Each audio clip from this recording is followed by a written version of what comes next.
Welcome to the show today. Today we're going to be talking to Justin Dietrich. He is a high flyer. I think, 63 frames is the highest you've ever been. Is that right? That's correct, yeah. And frames in a nutshell, what exactly is that? We don't have to get into a complete thing, but, if you're seeing the clip in the video, it is a guy going 25 feet in the air, it seems like. And what exactly is a frame for those that don't know? Well, I'll try to break it down real short. Basically, we're counting frames of a video clip. And it's based in like 30 frames a second? Based off of 30 frames per second. All the cameras pretty much now are 60 pretty reasonably, and then you can get some good ones that'll go to 240 without getting crazy expensive. But so basically we just count how long it takes from the wing exiting the water to where it first hits the water. And so you can use that to mathematically calculate how high you went. Probably within inches. It's probably not 100%, but we don't calculate it. Right. But so we just count frames. So like when you hear somebody say 45 frames, it's not 45 feet. Right. 45 frames is like 9 feet.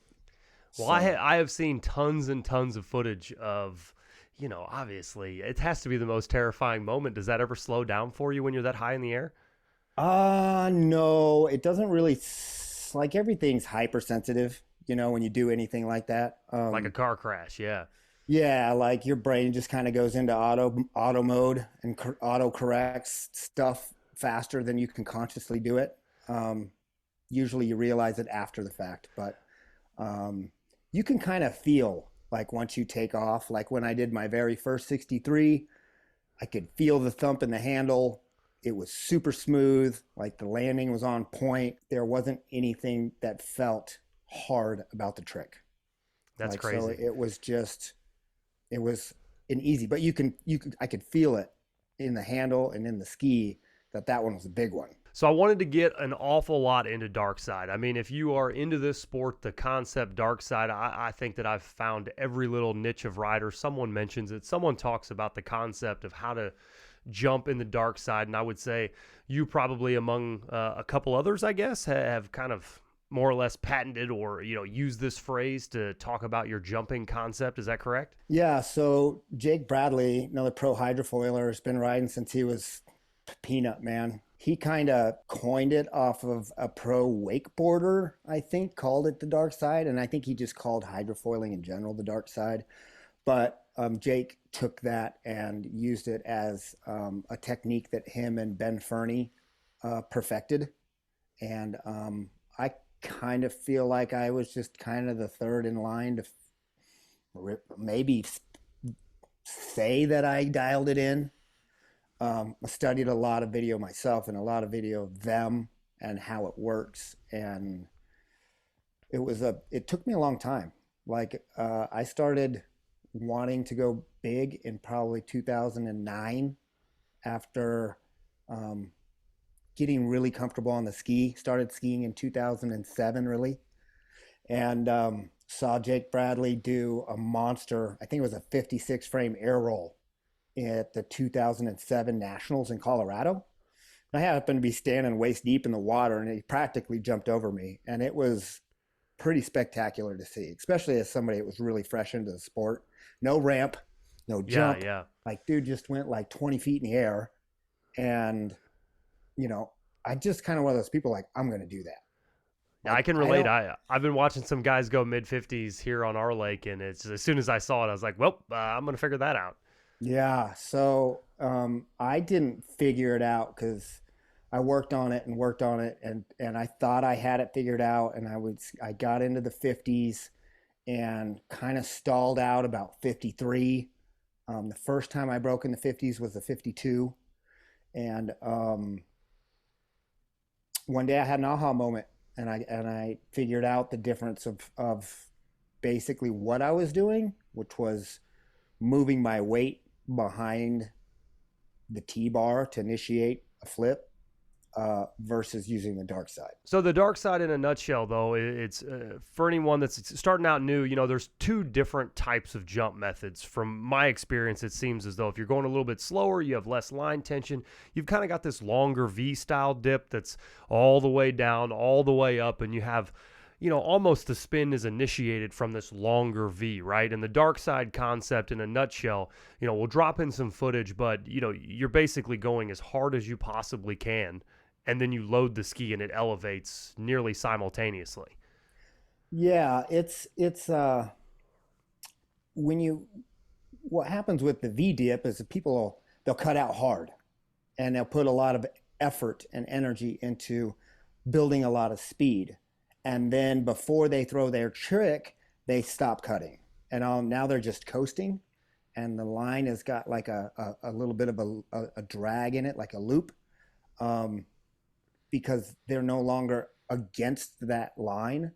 And when that happens, you have to drag your shoulders forward to keep the ski from coming up.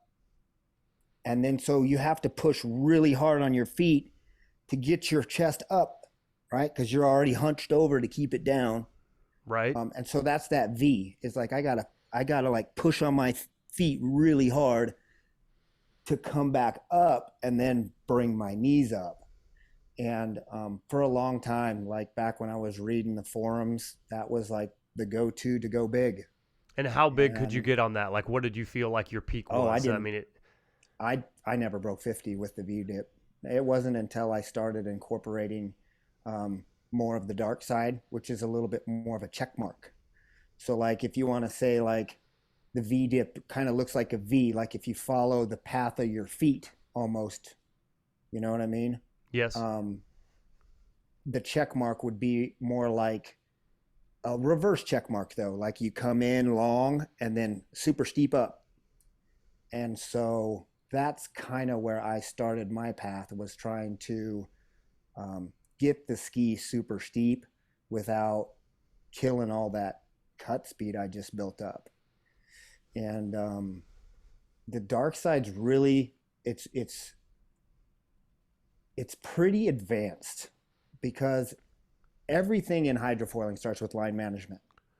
Well, the checklist is what, 27 bullets before you can even attempt it? I mean, more or less. Well, not necessarily, but like you've got to have a fundamental, like, to the point to where you're cutting with your arms straight.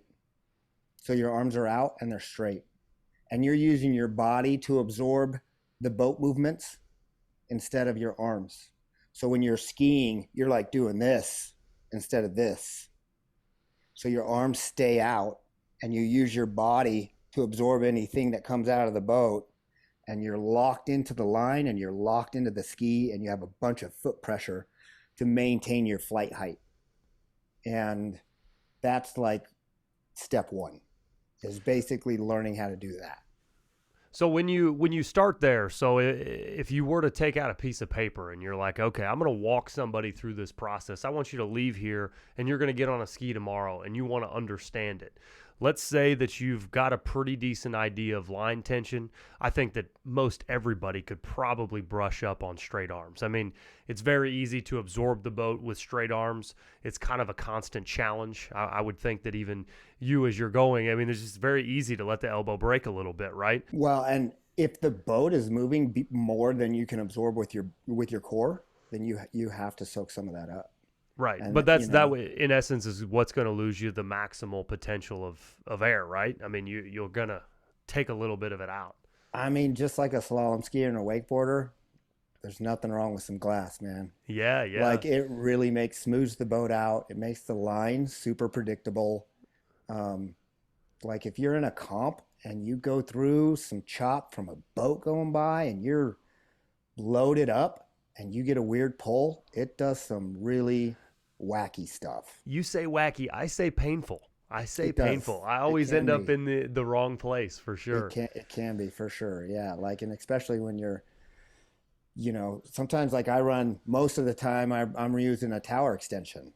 And so if the boat's moving through some water, it's accentuated with that tower extension. So How much like, does that help? Is that just a style thing, or does it actually give you more air if you know how to utilize it? Is it a big factor?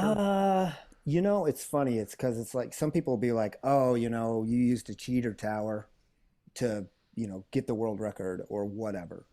Um, but I've been 58 frames on an air roll on a low tower, and I've been 58 on half on a cheater tower, a tower extension. So it's like maybe it's worth a half.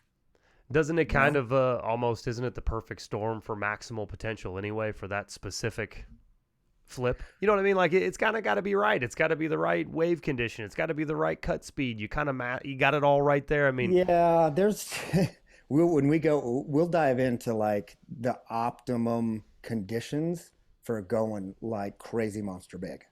Because I really feel like there are some optimum conditions that kind of need to be met, and you can probably deviate a little bit here or there from one or another, based on like, maybe you've got an extra 10 people in the boat, so then you don't need, you know, the water to be perfect because you've got, an extra big wake to send it off of. But there are like when you start chasing frames, you looking at equipment, and not only the ski but like my line, and obviously the boat, and then the boat speed, and the kind of water you're in, water temperatures, wind, which way the wind's coming from. Is it blowing right. in my face? So there's a lot of stuff that goes into account when you're talking about chasing frames. But when you're just training for like the dark side and like or anything like that, like you don't need those optimum conditions. I mean, Sure. water's wet, and as long as it's not frozen, like send it. Yeah, yeah.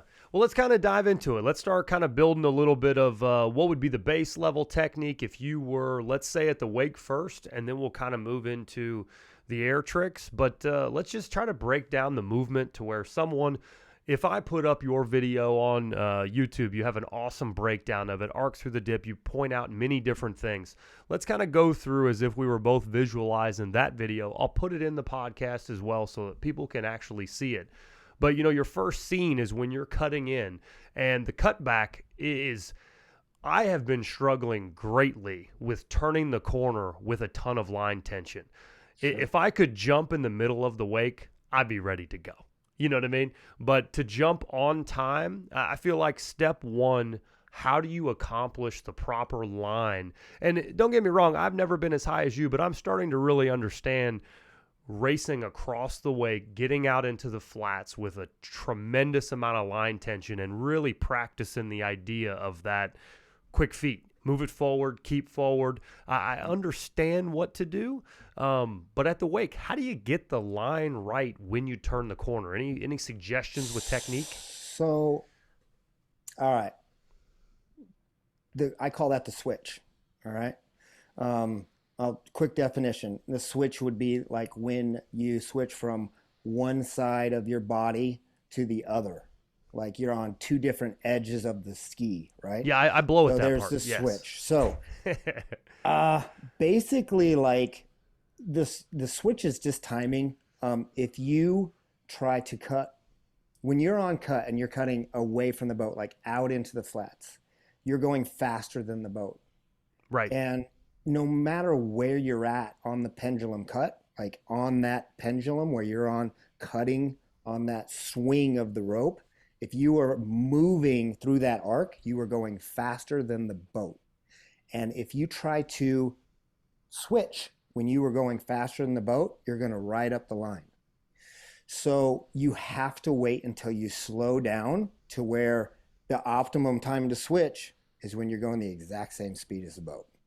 If you're going a little bit faster, you can kind of compensate a little bit, because like when I do my bigger wake stuff, if I'm wide, I will cut out, and then when I let go, I'll let go with my outside arm, and that way when I switch, I have all of this to bring that line back into this side.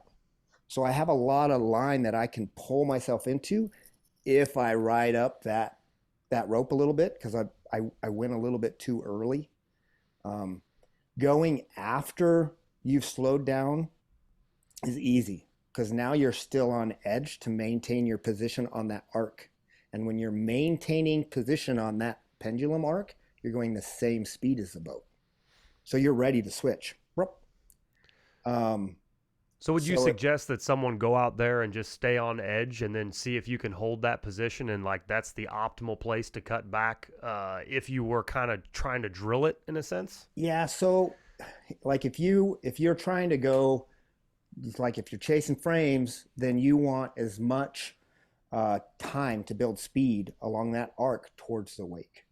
And it gets really hard to sit out there and maintain like boat speed on edge Right. that far out because you don't have a lot of forward line tension.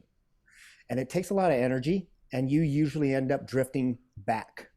And then Yes. the further back along that arc that you get, the less time you have to set up towards the wake. So what would so is the one hand like really work for you? That's definitely something you would coach Yeah. or So, um, like Al said on his, like if you want to go get yourself a little bit of extra time to set up towards the wake. And with that time, you can also build cut speed. I go out really hard, like I'm going to go as far out as I can. I want to try to pass the boat. So I rail out there as hard as I can. And then I lift on my cut because I've got to basically slow down to boat speed before I can switch back. Right. So if I'm cutting out there at 35 mile an hour and the boat's going 25 mile an hour, I got 10 mile an hour to kill before I can switch. And usually what I do to mate, so I slow down faster, I'll put the board on the water. So, and that puts on the brakes faster. So I'm slowing down wide, like I've cut all this energy to go super wide. I want to slow down as fast as I can, reasonably, before I switch back in. So I'm still out there. Because as you coast, there's a point to where you might start going slower than the boat and you've killed some of your arc. right.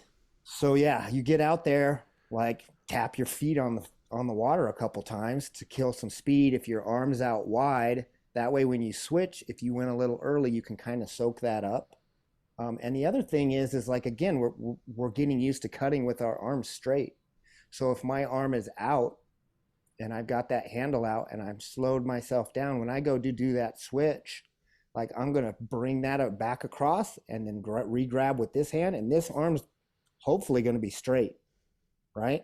This Yeah. arm's going to be straight because I'm leaning against it. And so hopefully I get this arm straight, and then this one will bend in because basically you're on that arc. So this one Right. will always have a little bend in. That one will be straight and you're locked in and you're using a little bit of that core to soak it up. And then you have all the extra amount of time to set yourself up for going early at the wake. And at that point, are you trying to rise the ski, lower the ski, or is it similar to just railing out? You're trying to be at a nice level, close to the water, so that you can do that, dark side Yeah, method at the wake, so correct?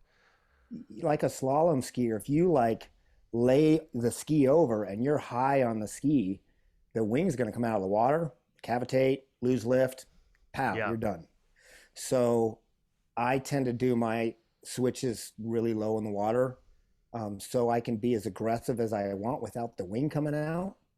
And it's kind of like a slalom skier. Like once you switch over and you just lock your core into place, and it's go time.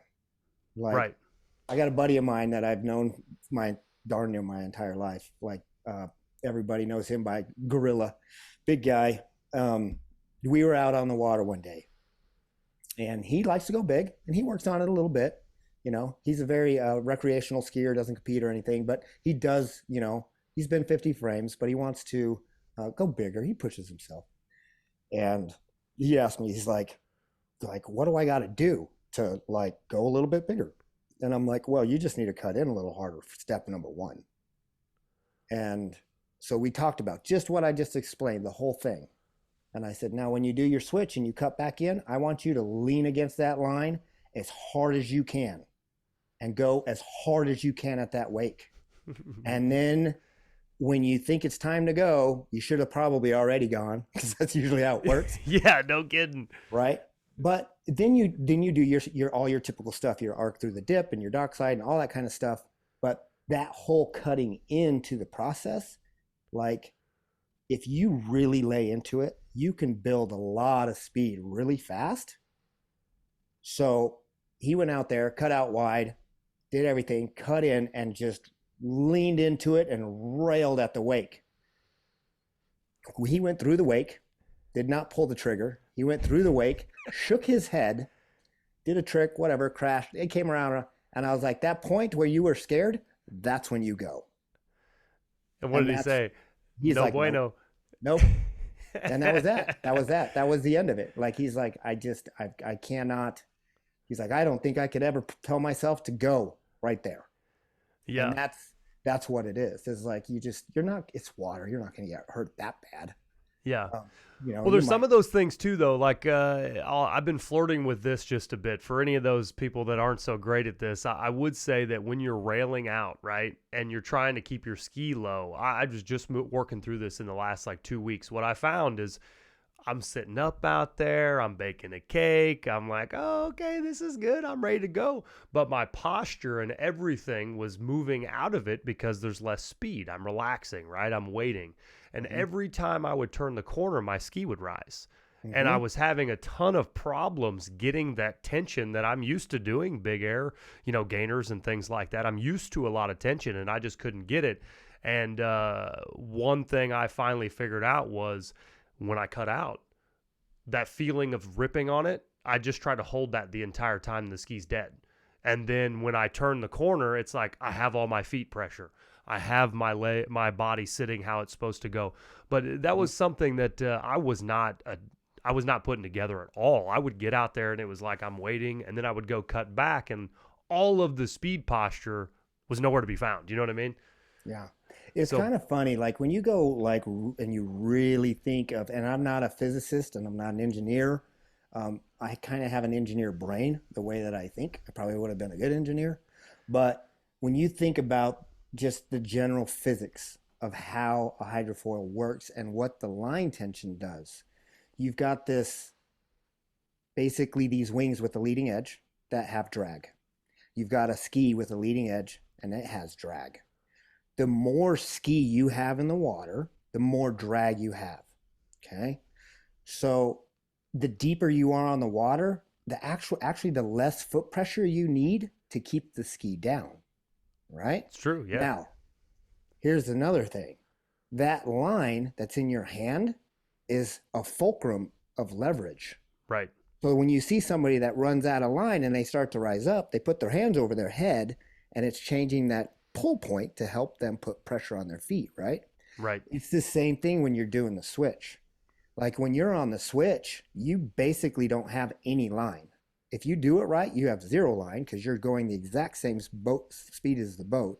And when you don't have any line, there's nothing using you to help keep your ski down.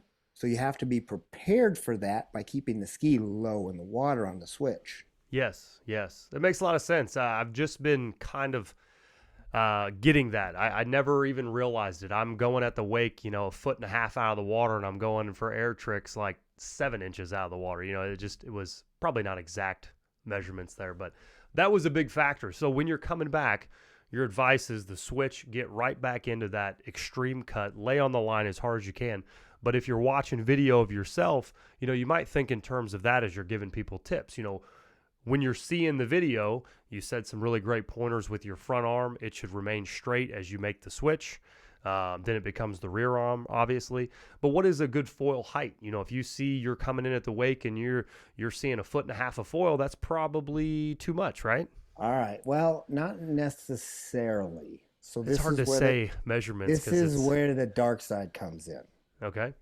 So with the V-dip, right, you end up high on the ski, and that gives you an opportunity to push your feet down because you're bent over because you have no line pressure, right? The V-dip, you've released your line tension. Even if you still got both hands and you still got a little bit of cut, if you lift on your cut, you're going to basically release line tension, which is help keeping the ski down. Ski's going to rise, so you're going to go forward, right?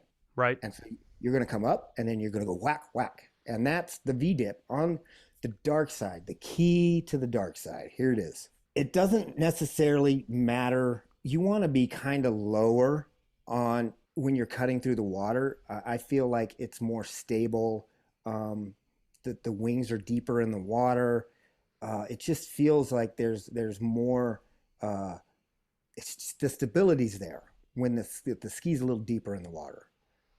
There's more to lean against. There's more strut. Well, when So you're cutting so hard, it keeps you stable. right, and when if you've ever ridden in the springtime and like the top foot of water is 10 degrees warmer than everything underneath it, if you put your wings right in that spot between, you know, 70-degree water and 60-degree water, your wing does this. Really? So it doesn't matter what time of year it is, there's going to be a little bit of warm water at the top of the lake when the sun's beating on it, especially. If your wings are deeper in the water, you're outside of that weird zone. Like, so Arizona, it's called the water's turning, right? So we call it when the water's turning, and there's a big difference between the surface water and the core of the lake. In Arizona, we might go skiing in February on an 80-degree day, but the water's 55 because we're in the dead of winter. Right. So what happens is that top 1 foot of water gets pleasantly warm because it's 80, 85 degrees outside. And when that water warms up, it's unrideable. You can't ride in it. So really? Oh yeah, we'll go and we'll do a set in the morning, and then the afternoon is just booze cruise because you can't ski in it. Your wings are doing this so much that That's kind of it's crazy. out of control. I And felt it in like currents in the water, but not to that level. That's kind of crazy. Rivers can kind of do it too. It's just a little bit different with the rivers with the swirliness.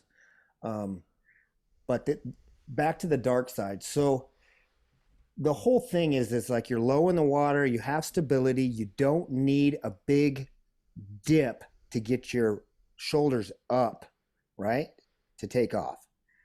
And the thing about the dark side is when you cut in, if your arm is locked into the ski and virtually straight, it might have less like a little crook in it, but for the most part, like that line from the boat is in a straight line all the way to your outside shoulder, right? The one that's leaning away from the boat. So you're loaded all the way into your shoulder. Your core is super locked in. And then if that line is loaded, when you go to like push on your feet, the natural opposite reaction is that your shoulders are going to drop back, right? Right. If you're locked in to the line, your shoulders don't drop back. They can't, right? Right. You can't drop backwards because the line is locked in. I cannot go backwards anymore. I see what you mean. So what happens is the ski moves out from underneath you. So instead of your shoulders and your weight moving behind the balance point of the ski, you have moved the ski out from underneath you. So there's no downward motion before you go up.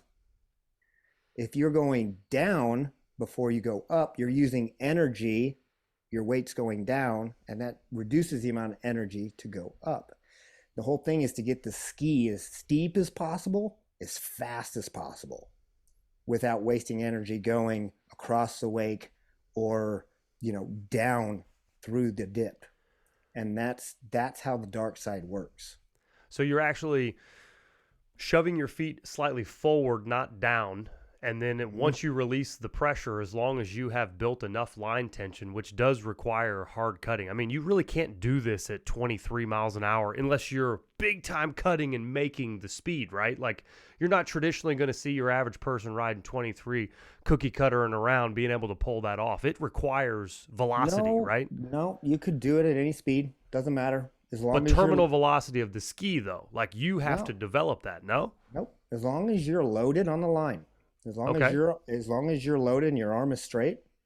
Like how many times did Al tell us to ride with our arms straight? Yeah, I think right? we need to have straight arms for sure. Dude, I'm telling you. Like I rode with Al in 2009 when I was working in Austin, and he's like, hamster arms, man, you got to stop. Alligator arms, there's that too. T-Rex arms, like you got to stop that stuff. So dude, I love Al. Al's great. Yeah, I had a great conversation. He's a really cool dude. So the thing about you can do the dark side anywhere. It doesn't matter because that's the technique. The technique is using the line tension to move the ski out from underneath you instead of your weight falling behind the ski. See, I've got to mess with that a little bit because I really felt like the only way I could make it do it was cutting like a madman. I haven't really messed with it without tremendous line tension. I just feel like when you really have it loaded up, yeah, it's like, oh, there it is. I think I can. I'm feeling the cusp of it. It's not. I'm not the best at it, but you know what I mean. Like you can feel that it's a forward, not a down, and when you feel the forward, it is explosive upward movement. One of the analogies that I've used when I've coached people at fly-ins and my buddies and whatnot is kind of think about being on a swing set, right? When you're generating a forward pump on a swing set, like you use your core, right? And you pull on those chains and you stick your feet out and it moves forward, right? So that's the dip. Not now a swing. Obviously, if you're on a swing, it's like way over eccentric. But basically, that's kind of the motion. Like you're kind of throwing your feet out there a little bit. You know, you're like rocking in on that line tension, those chains, right? You're kind of pulling in on those a little bit, and you're leaned back, but that creates kind of like that pump where you're kind of moving through this motion. And then on the opposite end of that, when you get to the top of that swing, we pull ourselves up, right? And we drop our feet back behind us to do the opposite, the other direction. So it's kind of the same thing where like you come in, right? You're on cut, you push, you're locked in, you push out on your feet, not necessarily down. It's really hard to push down when you're not over your knees and like over the ski, right? I mean, you're going to be forward, but you're not going to be like, not like a V dip where you're like, you can throw your weight at your feet because you're against the line. You're basically pulling against the other way. So talking a little bit of detail of that moment, you're blending the feet, but when do you coming off cut at all? I mean, you've got to come off slightly, right? So but you want to. Okay, explain this. What it? But so, you know what I mean, though. Let's get through the dark side, and then we'll talk about the arc. Because the dark side's hard enough, and then the arc is a whole new ball of worms. But so basically, you push on your feet. You're loaded on the line, so you can't roll backwards, and then you just steep ski, rip your knees up. Wah! And I mean, we used to think like just release your foot pressure. And, you know, the ski will come up at you. And it does. It will come up at you. But if you want to get your ski like steep, then you got to pull on your knees too. And so the whole idea is that when you leave the water, you know, you're on cut, and this is my torso and this is the ski. I will push down on my feet and the ski will rotate, but I'm not going backwards. Right? I'm rotating around my shoulders, and then I go, and I'm still like this. Right. So now I've just moved the ski to here, and I'm riding the wings out of the water. Instead of those wings swooping around me, now I'm exiting with the wings. But you still have to come off your cut to produce that, right? Let's not get into the arc. Think about a little bit of a beginner. You know what I mean? Like if I was racing out there and I'm like, okay, I'm leaning forward, I'm pushing my feet out, I would imagine that most people are going to be like, I could try that, sure. But when you're railing out there and you've got good straight arms, let's say most people are probably going to do something in the flats to try it out for the first time. They've got it all loaded up. They've got their good line tension. They're like, hell yeah, let me push my feet out. I'm going to do it. You still got to come off of it a bit, right? You're not saying take off at an angle, standard type of exit angle, right? You want to come out a little bit and do that, correct? Shannon Pope, he's got the dark side down too. I should have added him in there. I mean, and there's a lot of writers that know how it works. But Shannon Pope is it. I love Shannon too. But he is the only guy that I've ever seen go at the wake 100% and then just press the send button. Like the arc through the dip, it's a technique to go big, but it's also I can't bring myself to press the send button when I'm on that kind of a cut. Now, on that kind So, of cut, are you saying that he's taken off with like the exact T-bar angle he was cutting in at? Is that what you mean dude, by that? Oof. and yeah. Oof. Gives me. Remember when I was telling you Yeah, about like cutting in as hard as you can, and when you're scared, that's where you're supposed to go. He never lifts on his cut. that's He's crazy. crazy. Yeah, yeah. Yeah, like he's like that kind of thing. I think about it. So back in the day when I was working on going big, working with Mr. Brian Steele, and Brian knows a lot about hydrofoiling.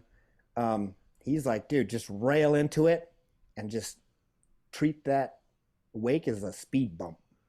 He's like, just send it off that. And I couldn't do it. Like I would cut in as hard as I could and I'd get to that wake and I would just not, I couldn't do it. And a lot of times what happens is when you lift on your cut and then you lost line tension, and so then the dark side gets really difficult. The other thing that happens is, and this is a really common mistake, like if you want to go bigger, what happens is that you'll be on cut and you're on a trajectory and you see your takeoff point. You're like, there it is. And you lift on your cut. So you went from here to here. And then because you don't have any line to take off, even though it's all about going over the top, your feet might actually go off to the side. Yeah, Because you get that that line, little roly-poly thing. yeah, it kind of pulls on you because you're doing a roll, right? So big air rolls and big wake rolls, they're line loaded gainers. It's the line that rolls you, not your takeoff angle that rolls you. So what happens is people will break at the waist. Sometimes you'll see them, they'll cut in and then they'll lift and then they'll dip down and they'll do this, the opposite, giving their head and their shoulders into the boat. I could show you a couple hundred of those if you want. Yeah. Their feet go the opposite direction and it cuts your frames in half Yeah. because all that energy that you just put into going like forward and through and up just went away from the boat or into the boat. Like it went everywhere but where you were going. So even if you were to just start with, you don't have to go 8,000,000% at the wake. Even if you were to go wide and just be like, I'm going to stay on cut and then just lift and go. It's over the head. Don't break on your core. You should still be on your away side should be strong. And then, push your feet out and pull. And, you can still utilize a little bit of dark side with that technique. That's how Pope does it. He just goes like a madman. And you can start to see your frame counts grow because you're not giving anything into the boat or letting your feet swing away from it. So if you watch that video that you mentioned, when you see me do, man, I had 3 GoPros going on that set. I had one on the nose, one on my helmet, and one strapped on the side of the board. Yeah, that was pretty cool. Yeah, just trying to learn stuff. Yeah, sure. You can see, especially on my air roll, it was like 56.5 frame air roll. Oh yeah, just 56. It wasn't a big deal. But my mind wasn't into it that day. Like I couldn't even. I had done 58 at that point already. So when I did 56.5, I was like, ah. But you can see when I do my air roll, like my body does not go in towards the boat at all. There's never a point where I lean into the boat. There's a point where I kind of go from here to here and then back to here on takeoff, but it's not, I'm never like this on takeoff. I'm never, if the boat's on this side, I'm never into the boat. So the idea always over the ski. I was going to say, so the idea of straight back really is almost like, no, you have to work to stay there. It's not just given to you because of the line tension. And when you hit the wake or you take off, you're going to get yanked. I mean, that's the whole deal, right? You're loading the line. So to achieve that, you have to be willing to stand your ground, right? I mean, you have to be tight. You have to try to be there. Yes. Yeah. And so when you hear a lot of higher level riders will talk about, staying on edge, or you'll hear 10% on takeoff. it's all about line management. Uh, Line management is like the key to everything happening. Oh yeah, all the Um, things. oh, dude, like that's why you want 100% of your line. Because if my arm is straight, I've got all this to work with. If Yeah, I'm like this, I have this much to work with. yeah, So if I mooch my takeoff, I have this much chance to fix it yeah. because I took off with straight arms. It's Um, it's a real thing. I mean, I literally just landed a bunch of offside gainers, never even thrown them before, but it was Al Lewin said to keep my arms straight. So, so he so told I me went out too. there. Yeah, I went out there and did the thing, and I'm like, I know it's supposed to be by my hip. Sure as can be, I landed like three of it. I'm like, well, that's not so bad. It's just straight back, straight And that arms. line manipulates so much. You can do so much with that line. Um, but yeah, if you're just working on, and it doesn't matter where you're at, you can do it at the wake, you can do it in the flats. You have less line tension when you're on in the flats because the most line tension is when you're right behind the boat. Right. Like that's 100%. And as you move away from that on your pendulum mark, that line, that forward pull of the boat goes down. Sure. So to go big in the flats is all about cut speed and line loading. But like a lot of it has to do with cut speed. And when you're out there and you're railing out there, when you go to take off, it's not, I'm going to do a roll, right? So some people will like do that thing where they'll drop their shoulders in, right? And then they look like, I'm trying to remember how they look. If they look over on their inside shoulder because they're looping that way, but No, so you go try to like, bite your ear. You do this little yeah, you'll number. just see people kind of look almost in the wrong. I feel like they look in the wrong direction. Every once in a while, you'll see like a really, really like whipper roll. But for me, when I was trying to go big, I was really concentrating on staying forward through the exit, right? So if my knees are high, shoulders are forward through the exit. After that, you can break at the waist or push on your feet and do all kinds of stuff. Sure, But sure. No, I understand what you mean. It's but kind of that an exit needs to yeah. be like steep. So I used to cut out and I initiate, and then I would, as soon as I initiate, I'd go sky because that's where I was facing. And I would say to myself, sky, water. So I always wanted to look at the sky before looking back at the water, right?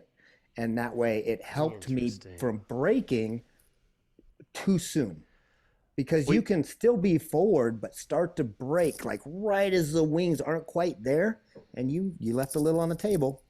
That's interesting because I've watched mini slow-mos of you, and you have a very distinguished thing where, like, if I knew you were saying that the last couple days, I would have been like, that makes a lot of sense because you can literally see there's a lift, there's a weight, flip. And Yeah. that's an interesting tactic. So when you launch, you're trying to just look straight into the sky until you know that you're completely out of the water, or what is the indication for you to look for I water? mean, you can kind of feel it, like when you've left the water. And Right. everything happens really fast, and like I said, Oh, it's yeah. almost subconscious, right? But it gets to the point to where your brain knows you've left the water, and then you can lay it out or stay it forward or do a bunch of stuff. My buddy Brian learned a trick from Kevin Thayer, pro skier out in California. Kevin Thayer has a yellow smiley face sticker on the nose of his board, and he used that sticker to keep himself forward. And I don't know what trick he was working on, but he's always had that sticker on as long as I can remember. And I think it has something to do with his good friend, Bill Von Zabern, that passed away. He's got the record of like 3,058 consecutive flips in one pull, no crashes. Oh, my Yeah, Lanta. ridiculous. Yeah. It took him like 8 hours or something.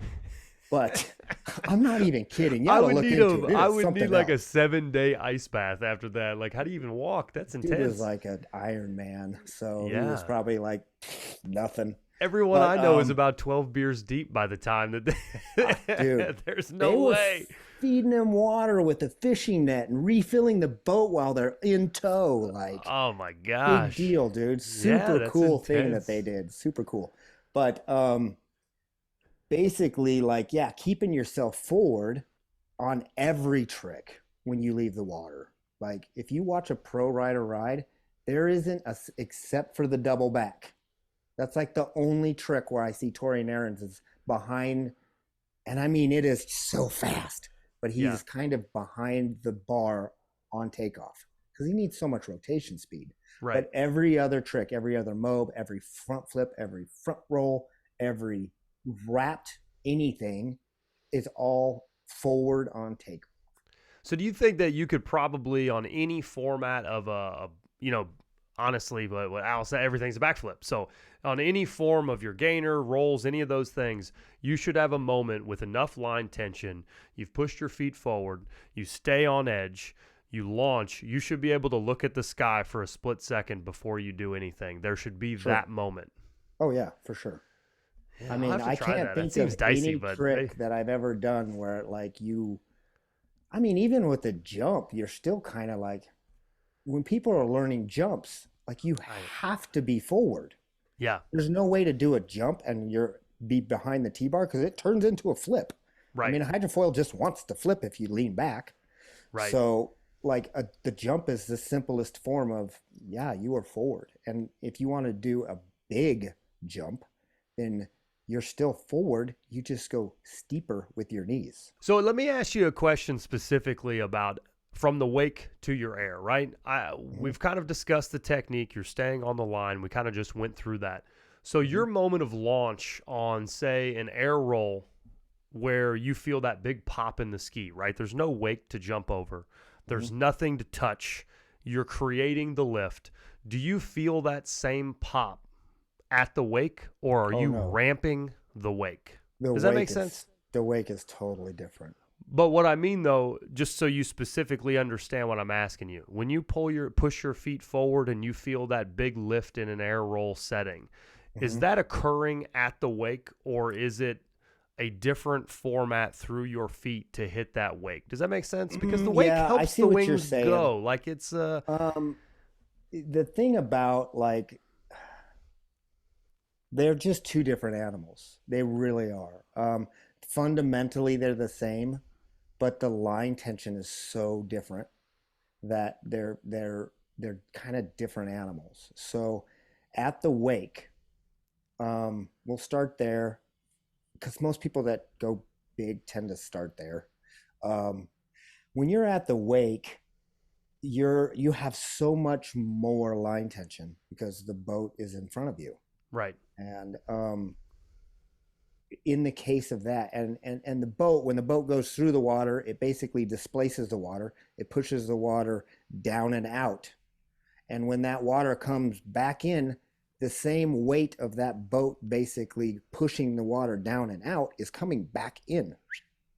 So that's why we want our wings to go through that like sweet spot on the wake, because that's where all the force is basically lifting the water to fulfill that void, and it helps push you out of the water too. Um, we'll get into, so we discuss the dark side, right? Getting that ski steep, um, being locked into the line, the difference between like staying on cut like Pope would, or lifting on your cut, but still going straight over the top. Now we're going to add in the arc through the dip. Now, the arc is, this is the way that I know it. And Ben might think of it a little bit different, and Jake might think about it a little bit different. But basically, what happens when you're cutting in and you're at that scary spot, you're like railing as hard as you can, and you're like, I can't go, like it's too scary. Yeah. So you lift, right? The trick is that now not going to lift with my whole body like this. I'm going to just lift with the ski, right?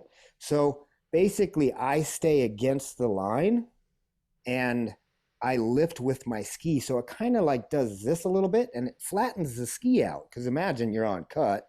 So it Right. flattens the ski out, but I'm able to kind of keep on it. And so it's still, there's like a momentary lapse in line tension. So it's kind of funny because like when you do that, I always feel like I want to be falling away from the boat when I do it right. And when it happens is when I'm falling away from the boat, it allows the ski, like I kind of turn my feet towards the boat, like ever so slightly. And so I'm pushing my feet kind of not the direction that I'm going, but a little bit towards the boat. And I'm falling away from the ski because I've momentarily lost my line, but I'm still locked in, right? I changed the direction of the ski a little bit. And so when I lift on my ski, now I've really tucked in. The ski is super between me and the boat. And I've used the dark side to get my ski as steep as possible, as fast as possible. And you can overdo the arc, but if you hit it just right, you're basically locked into the ski 100%. And like your hands will be like almost lower than your thighs. Like they're so low on takeoff because you're so far like behind the ski. So And you have nowhere to go but to the moon. Yeah, to the moon. Is the feeling almost like you're coming off cut, but yet you're laying on the rope? Is that another way to say it? Like you're trying to stay on it? So like you can basically not cut and still be on edge. So just talking numbers, boat's going 25, you cut back in, you build cut speed up to 35. You've built this acceleration, this speed. When you lift on your cut, you don't have to lift 100% because then you decelerate. But you can lift enough to where you no longer accelerate. So you're kind of maintaining the speed. And that momentary break in like that really heavy line tension is when you can put the ski between you and the boat, and then you can kind of start to fall away from the line tension. The line tension kind of catches you because it all happens within, basically that where your feet touches the water and the wings leave the water. Like it's a really tight little window. And it takes a lot of practice, and it's a really advanced trick. I don't want to discourage people from going for it, but it's one of those things that I can watch videos or go out with people and they'll be like, oh, I want to work on the arc through the dip, and I'll watch them ride. I'm like, I don't want to burst your bubble, buddy, but you're not ready. Right. Like you have a few more fundamentals that we need to work on, like your cut. Like you can't do an arc through the dip without like having 100% line into the dip. Even though you're lifting on your cut, you're basically still locked into the line. And if you can't at least do that very first part, then the arc will never really cut. But I will say this: the arc, you can overdo it. You can't necessarily underdo it, because if you under arc, it just turns into a regular old roll. If you over arc, it can rip the handle right out of your hands. But it also basically, I call chop suey, and I sent you a link for chop suey. Yeah, I've seen one. They are scary. Because you basically have gone against the line so hard that when you leave the water, you get like slingshotted up the line just a little bit, boink. And so you don't have as much line as you would want, because you're now going towards the boat instead of on your arc. Yeah, and it's like this crazy looking thing. Yeah. It's pretty wild. But you could think of the arc as a front flip, because that's what a chop suey is. It's like a super off axis back roll front flip hybrid.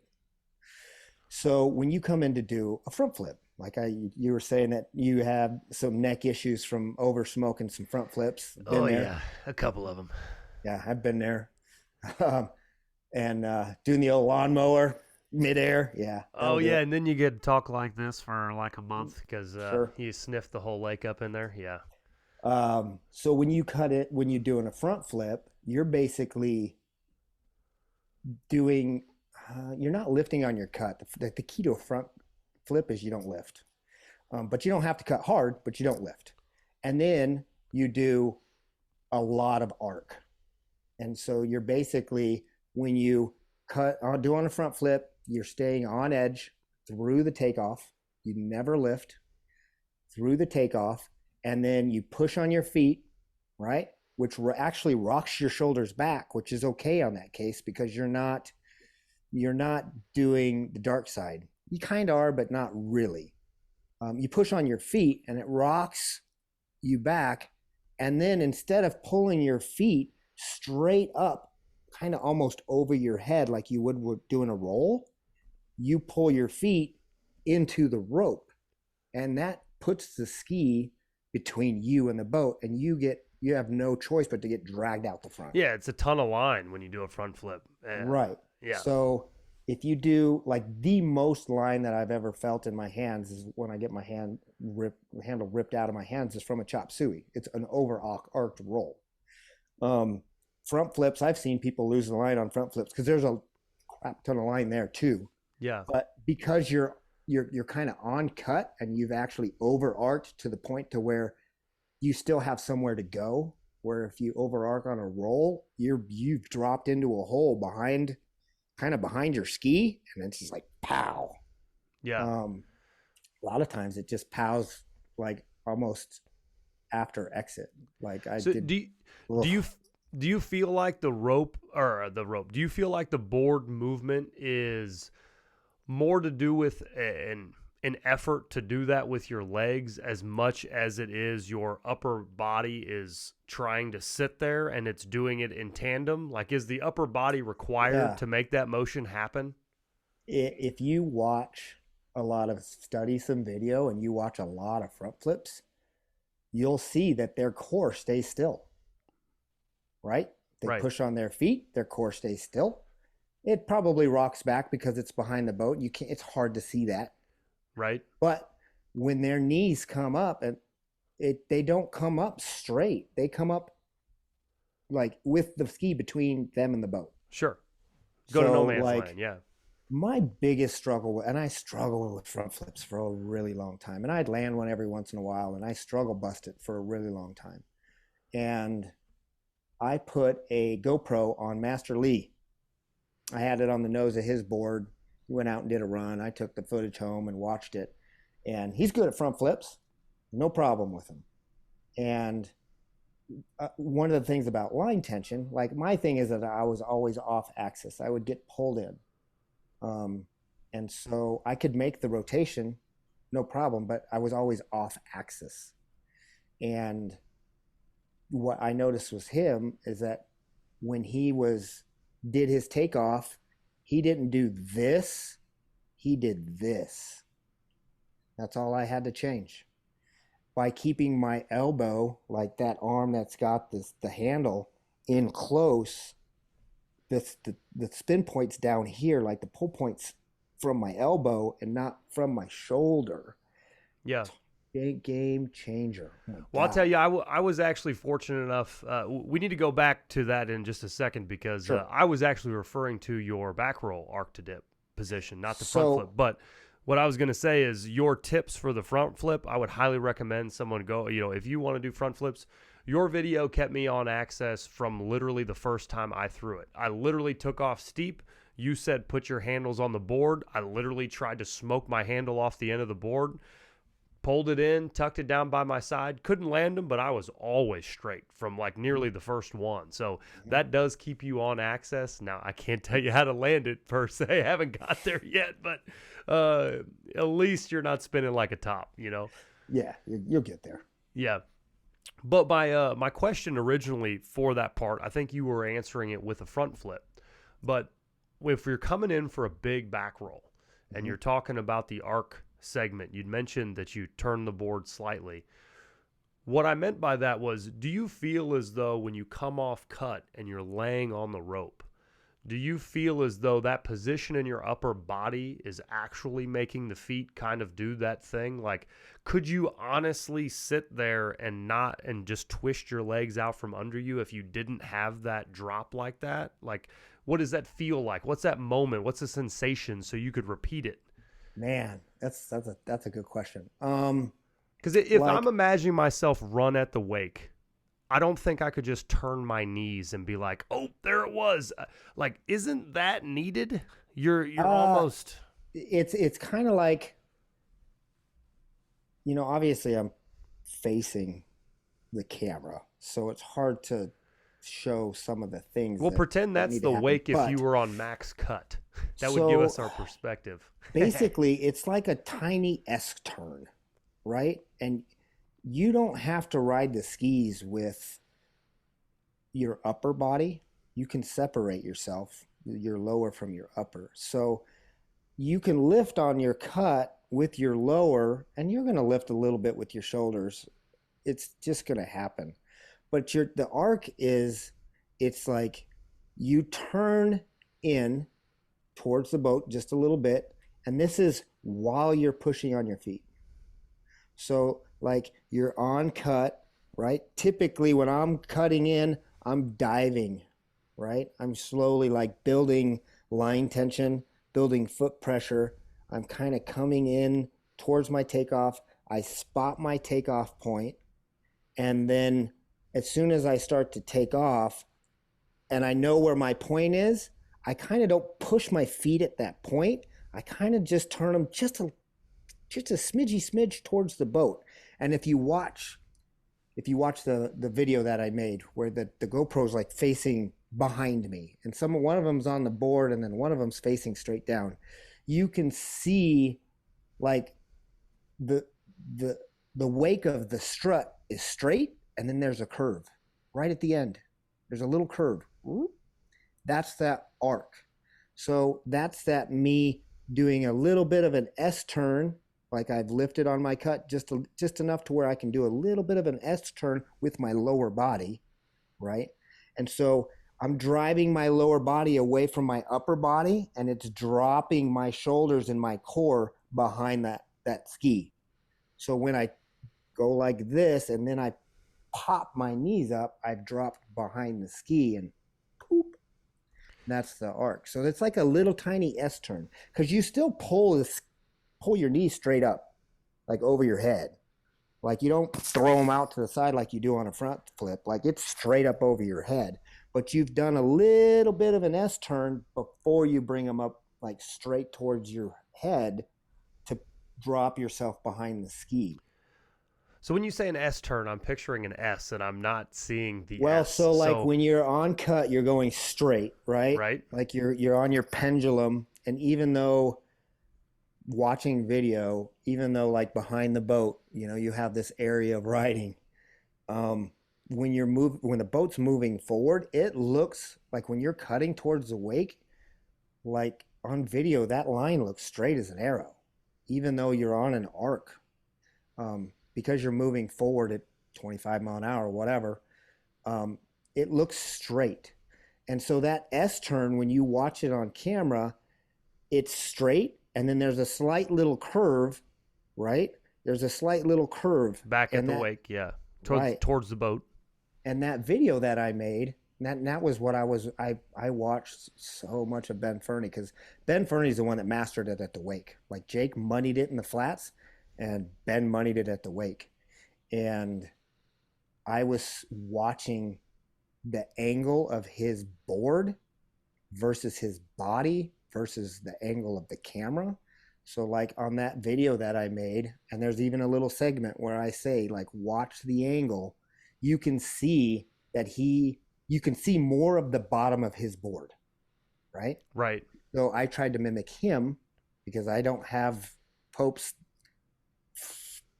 undercarriage. Undercarriage. Dude, yeah. His big brass, hairy, massive.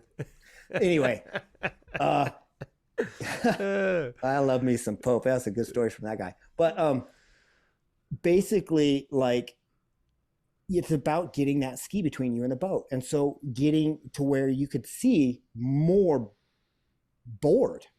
So you know that you're leaning against the line. Like you figured out a way to turn your knees ever so slightly so you can drive the ski towards the boat without losing your line tension. That's the hard part. Like you're separating your upper from your lower. You're turning ever so slightly when you've just lifted on your cut enough to make yourself comfortable, but you're falling away from the line on your pop, and it puts you behind the ski, and then So if you come off your cut and Mhm. don't turn back at the boat, you don't accomplish the turn, what happens?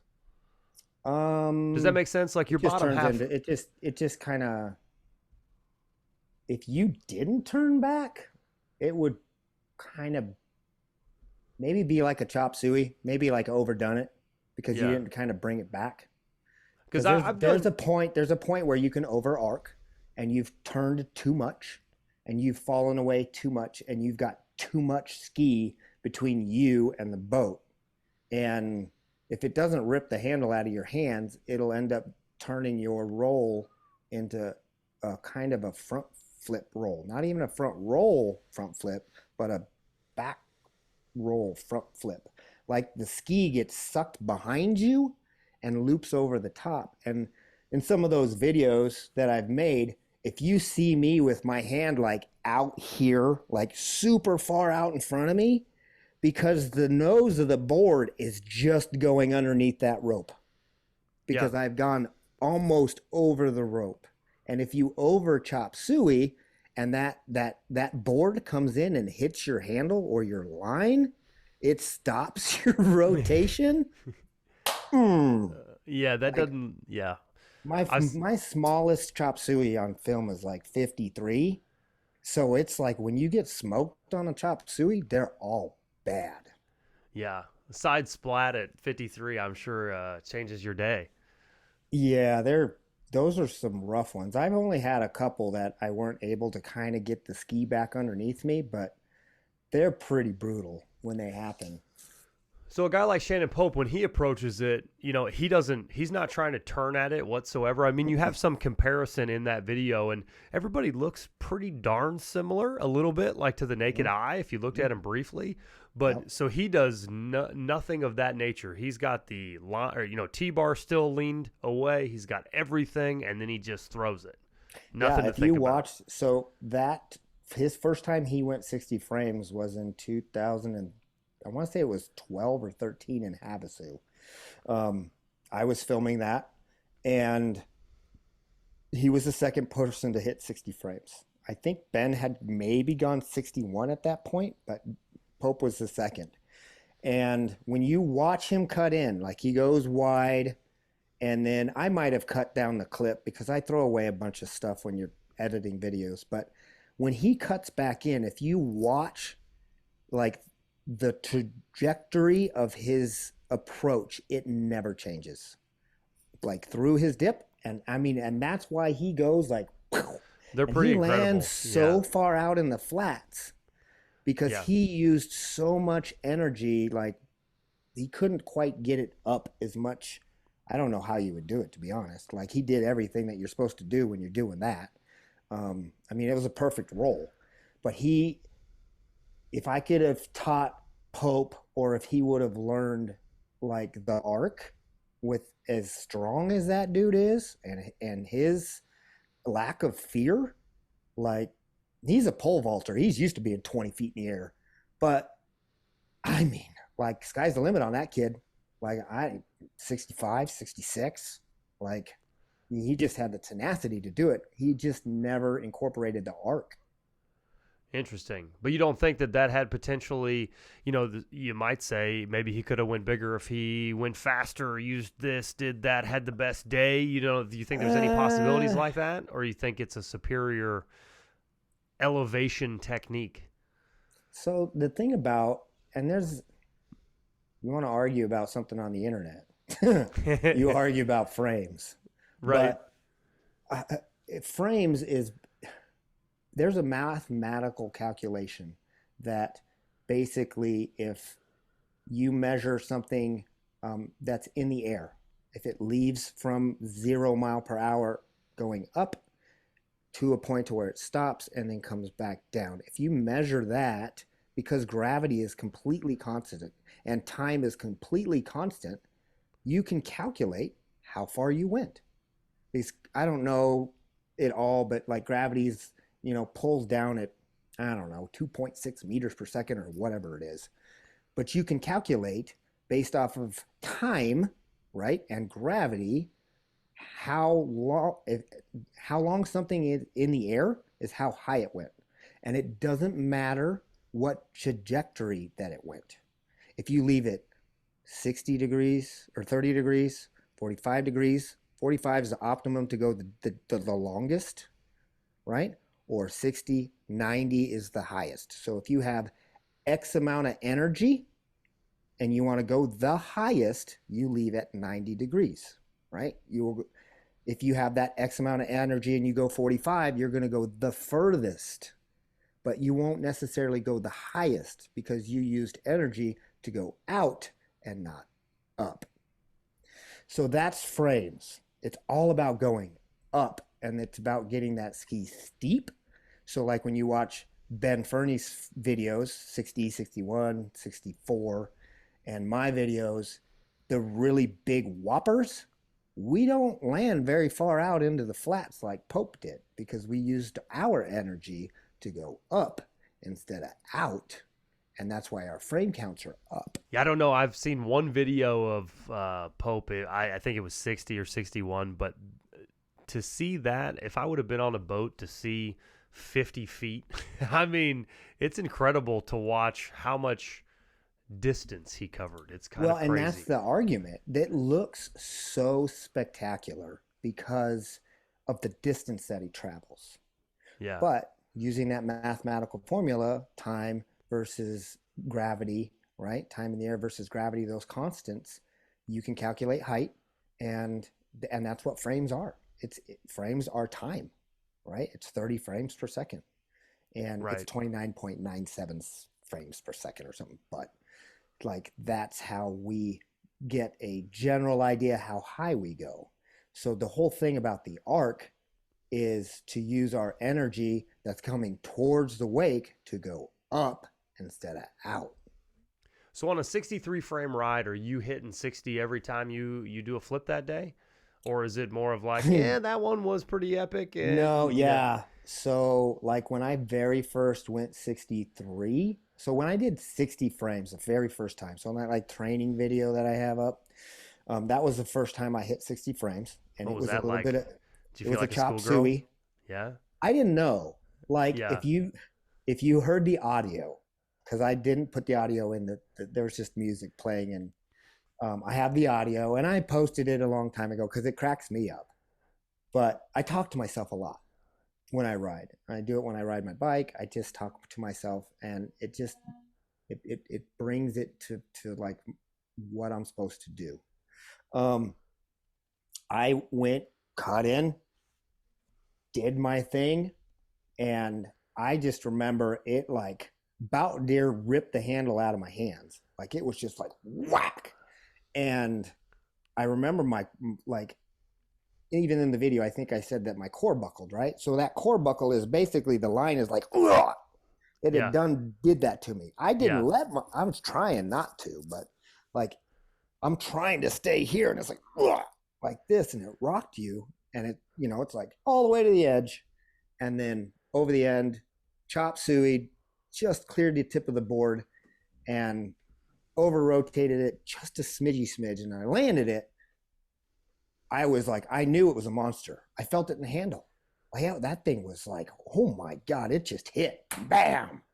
And, I think I threw my arm up like in celebratory fashion. And in the video, I go, I don't know what that was, but it was effing big. I knew it, right? Yeah. And the hard thing about being like super stoked about counting frames is you don't get to do it until you either get back in the boat or you get back home. Right. So there's a delay. There's a delay of elation. Well, but like you kind of get to the point to where you kind of know. Yeah. If it's bigger than you've been before, that kind of thing.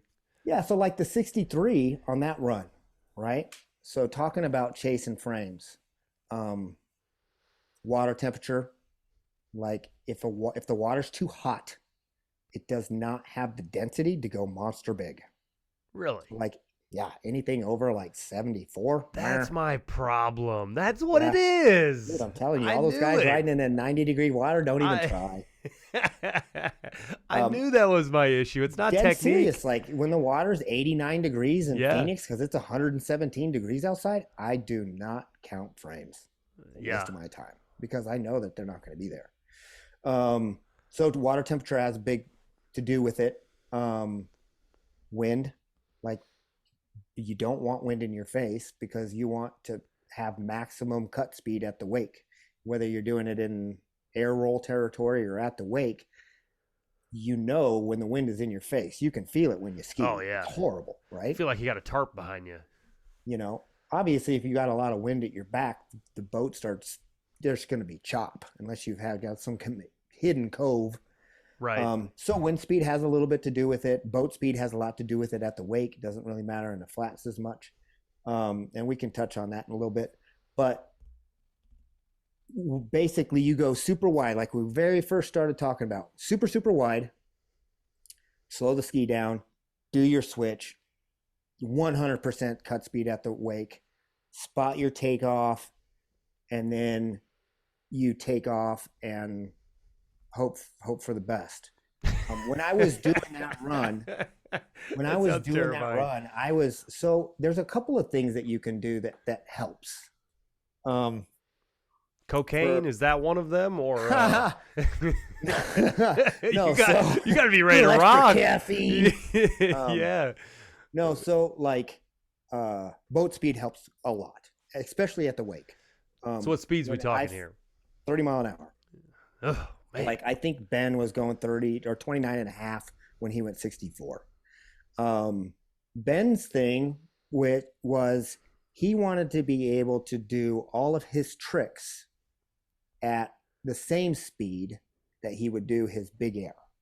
So like I think the first time he went 60, he was probably going 27 miles an hour because he could do his ball and chain and his KGB and his front flips and all those other tricks at 27 miles an hour. I didn't care. I was like, I just want to go big and I'm going to do whatever I can do. Now, I never went over 30 because USHA like tournament rules pretty much says you can't go over 30. Right. But I felt like if I went over 30, then that's kind of like going outside the rules. So I set the boat speed at 30 and I was GPS accurate. And the other thing that you could do, now this was, it's hard to tell because the cheater tower changes it a little bit. But the rules in USHA say that you're not supposed to run over 100 feet of line. So like my line was 100 feet, but I was running a cheater tower and I had a 5-foot extension on it. So like technically I guess it's 105, but that 5-foot extension is on it. So you don't have to climb up there and connect your line every time, right? Right. So what happens when you run, like I'll be coaching and I'll tell people like, Al's like, slow the boat down. Let's learn without killing ourselves and let's slow the boat down. And what happens is if you're running 90 feet, like my regular line's 90 feet. If I slow the boat down to 18 mile an hour, it feels like I'm going 12 mile an hour. Right. It takes 8 years to get to the wake to do something. It takes 8 years to get out into the flats to do something, right?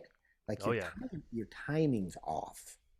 So like when I was learning the Flobee, I would take I have a 20-foot section of poly E rope, like low stretch barefoot line.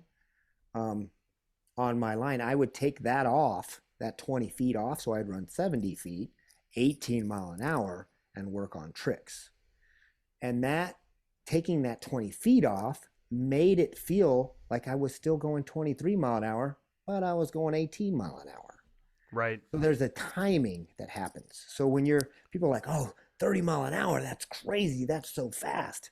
Well, you add 10 feet to your line and it still feels fast, but your timing's not thrown off that much because the bigger your arc, right? Longer line, the more time you have. So you're building more power. You're going faster towards the wake, but the time to get there is the same because your distance is longer. So it doesn't really monkey with your timing. So like when I did when I was running 28 mile an hour, because I usually run like 26, I had 90-foot line and I went 60 frames and it was like things are happening. Like you get up there and then it's like, go. And it's just everything's so fast because it's like the boat speed's up and my timing is not changed because my line's the same. Right. So you can obviously get away with changing your timing. So like if you wanted to, you could work on your cut like your switch. You could just slow the boat down a little bit and you could leave your line long and it'll give you more setup time at the wake. You won't have as much power, but you'll get used to dealing with the line at a lower tension. So then it becomes easier when you go a little bit faster. What did you do to, is there any trigger for you to know when to initiate the dip? Like that works always? No, because every boat's a little different. Every wake shape's a little bit different. Some boats like the 2007 Supra 24 SSV, that boat in particular, I got a buddy of mine that lives out in Havasu, has that boat. Super nice boat, but man, that wake is like skinny. It's like narrow. Right. And it's like it monkeys with my timing. I think that Todd and Allison Goen, great people. I think they have maybe a 22-foot Supra, kind of in that same age frame. Same deal, man. Like, I don't know what it is about that wake, but it's like skinny and it messes with my timing. So what happens is, the few times that I've ridden behind it, I would go when I think I should go, which is earlier, right? Early, so my wings leave the meat and they would leave the trough. So there was no push, and it doesn't end that bad, but oh man, it just kills the frames like nothing else. Yeah. Just going too early. But yeah, every boat's a little bit different. It depends on how many people are in the boat, all this stuff. So you just get kind of used to looking at the wake. Like Pope was like, the boat makes a spray, the spray makes bubbles. He would try to put his feet on the edge of those bubbles, and then his wings would leave the wake. So that was his spot. Well, the bubbles change a little bit for every boat, and I was always super inconsistent. And I always felt like every time I would poke the bubbles, I wouldn't come up quick because I'd be like, where's the bubbles? Where's the bubbles? Where's the bubbles? Dude. And you know what I mean? Though, like, oh, yes, I hit the bubbles. And then, you know what I mean? That's funny that you say that because I know exactly what you're doing. So that's part of the dark side. So remember that check mark, right? Right.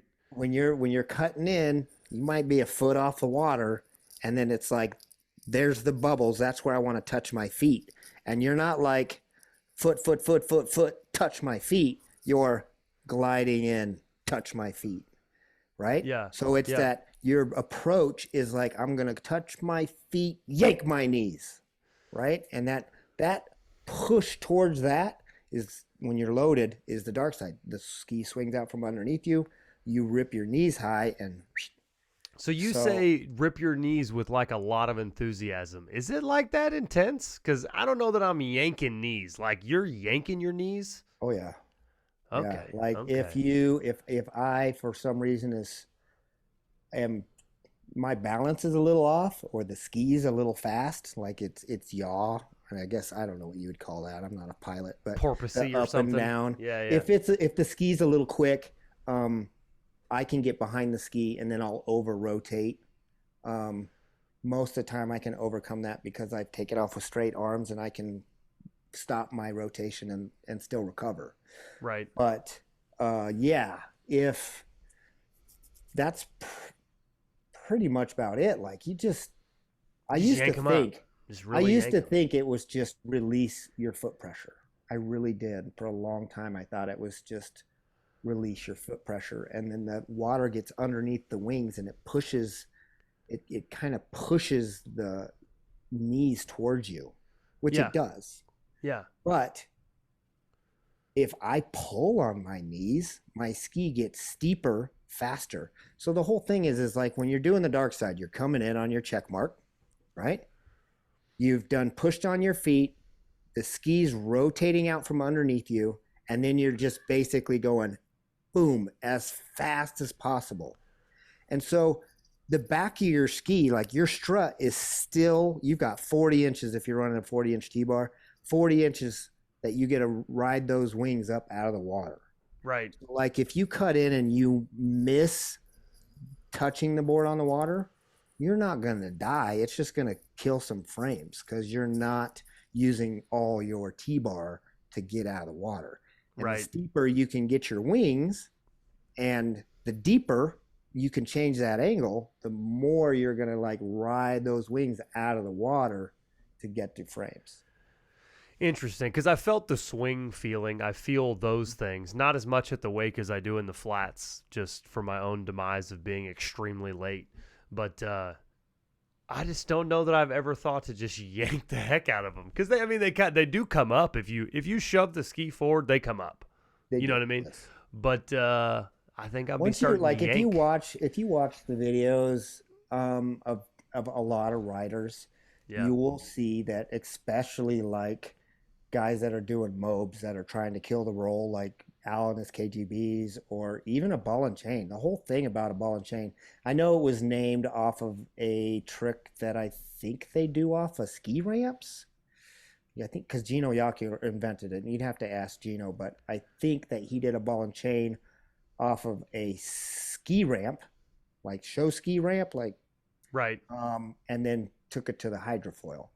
But you have to basically, when you have that handle at the, the small of your back, when you go to take off, the line tension, even if you've got some in your hand, you still have some in your back. It's pulling your back into a rotation. Like it's helping you rotate.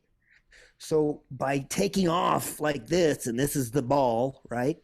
You Right. basically have pushed out and you're like, what? You're balled up and you stay there, you know, on exit, drop your hand, the whole thing is stay balled up because you're fighting the rotation, right? So Right. like ball and chain is not a true just gainer, even though it's kind of a gainer takeoff, because if you just do a gainer, you're going to over rotate. You got to do like 3/4 of a gainer because that line that's behind your back is going to give you your other quarter. And you've got to Interesting. get forward on it to help slow that down. Um, so by ripping on your knees, you can over rotate it. Generally, you don't under rotate it, but it's also consistent. Yeah. So like you get used to pulling on your knees, and like there was a time when Adam and I, my brother, we kind of talked about pulling on your feet and then putting on the brakes and trying to find like that optimum angle. And I always found that I under rotated everything when I tried to like put on the brakes and like stop the ski. So I got to the point where it's like, I'm not going to stop pulling on my knees. I'm just going to pull until I exit the water. And Can you pull too hard? you just over rotate. And But they're can not you bad. fix it with more sitting forward more, or If you've got basically- line tension like on takeoff, which you should, Yeah. yeah, you see riders with their arm up in the air, they're basically killing the roll at the end, using the line to going from here to here to stop the rotation, and that's all it is. You just got to slow the rotation with your line tension. Interesting. Now you've got a pretty big breakdown on 360s. I think that would be kind of cool to give a little bit of. We've got some guys out here that would like to do them too, so I'm sure they'd like the idea of it. Is it always beside the boat is your ultimate goal, right? You're getting out in the flats to accomplish that, to at least start. Oh yeah, for sure, because there's less line tension out there. Right. I will do, if you ask anybody, there's like anybody that's put some time into some spins, they'll probably say that there's some of their worst crashes are from spins. Like anytime you add a twist to a trick, Yeah. whether it be some kind of mob or just a spin, your brain, I feel like your brain it's really easy to get lost. Like an end over end, it's almost like your brain knows where the horizon is, and it knows, like it can figure out where it is. But as soon as you add this into it, you're not dizzy by any means, but it's just like your eyeballs can't follow where you're going. Well, it's kind of like you have to stay on axis as you're going 4D. So it's yeah. So when you add a flip into it, like yeah. things start to get really weird. And it's like Al said, like he's like, you go up and he's like, you look this way because his KGB is basically rotating around his head because his handle's up here, and you can kind of see the water the whole time. And that's how he knows where he is in the air. If he would have just stayed like face forward, like the water's down there, it's harder to know where you're at in the air. And if your brain doesn't know where you're at, then it can't fix mistakes that you've made. The 270 smack looks like that would pretty much scare about anybody off of wanting to do a spin. Dude, spins are rough. Like, man, some side slappers. I've blown my eardrum out once. I've done it twice. Once was trying a front flip mob, which was interesting. But yeah, the 270 smack it's pretty rough. The big thing about learning any high-end trick, so I would call like a spin and a front flip like level 2 tricks, like owl. Like it's like the next step. You got back rolls and front rolls and gainers, and then now let's do some advanced tricks, level 2 tricks, which would be like spins and fronts. You really have to have your line tension under control. That trick is just, it's 100% line management. And you cannot, I can't stress this enough. The biggest thing that ruins people on spins is they try to pass the handle before they're ready to pass the handle. They really shouldn't. And you can't huck a spin and it come out okay. Like, it will ruin you every single time. Takes you off access, right? Let's just go send some spins. No, you will get ruined. Right. Yeah, ruined. Just super smoked. Just so high, the pivot smack. I think, what is there, some of those videos from Fly-Ins or something, they give you that little quick reel of the falls. I mean, to see the amount of velocity to the side of your head is next level. I mean, well, you got to think like your tower's 16 inches tall or whatever it is, plus your torso and your head a lollipop on top, and you're like a 6'4" or whatever. Oh yeah. Like I've got a short torso. Like I'm 5'9" and like long, stupid long legs. So I got like this munchkin torso, but you still got 40 inches below the 16 inches plus this. And man, you catch those wings, it is violent. Like violent on your head. I've done sometimes you can catch it coming. And, you know, I'm a big proponent for safety. And, man, this right here, chin to your chest, grab that thing and just, if you can fetal, great. But for the most part, just ball up, you know? Yeah. Just lock it in. And that'll save you on a side smack as well, huh? That's a big game changer for a side smack. Dude, huge. Like, if I'm going to land with a whip potential anywhere, I'm grabbing my head. If I don't know where the rope is for some reason, I'm grabbing my head. Because the handle cannot go over my head if my arms are around my head. It's not going to happen. Like, right. That's the safest place to be. I can't put my arms through the handles if they're like this either. Yeah. And, you know, but if I'm coming in like head first, like I've done lawn darted, sometimes I won't grab my head. I'll grab like my knees, either like I'm doing a front flip or underneath, and I'll go full fetal, and I'll still tuck my chin because I don't want to, like, I want to combat like getting ripped apart from the ski. So like if the nose of the board is going to like come in and it's going to scorpion me out or open me up and over hyperextend or something like that, I can usually see that coming, and I would rather have my strength in staying fetal. Because I can thought about that. You can stop a scorpion? Yeah, if you got your hands behind your knees. I never thought about that. Dude, when your butt touches your head for the first time, you know that you're living. You know what I mean? That's when you know you're living. I mean, my brother's like, I've never seen so many scorpions from somebody in my life. And he's talking about me. Yeah. Like, I've Scorpion King there for a while, man. It's brutal. The magic is under the water. Yeah. It happens to the best of us. He was cutting out, and I don't remember what he was doing. Boat speed went up a little bit. I don't know. He got high in the water. Remember I was talking about when the ski gets high, the lift goes away because of that drag. He was like, and he couldn't control it. And did the skip splat. You know those scorpions. Oh, yeah. But I mean, he's a high level rider, so he was on a sharp cut. And he like separated a rib from his chest and knocked the breath out of him. And he gave himself a concussion. Like, it worked him. Yeah, I was on a Pro SS and I was like, man, this is a lot like slalom skiing. I can rip on this baby. I go, I'm doing everything. I did that for like a month, and I got an LE38 in the mail. Got this thing all laced up, thinking I got this thing ready to go. First day, I'm like, wow, this thing turns faster. I think I got a little bit more here. Literally within the first 8 minutes, I'm on about the hardest cut you could possibly make out of my level of riding, and just got bent God, over. dude. So violent. It is Oh so yeah. violent when you do that stuff. But I Man. mean, the first time you get a skip, oh my gosh, you're like, I don't know what to do. Oh, I'm dead. That's what we're doing. That's one of those things. Like I've never taken the time to learn a skidder. I suck at them.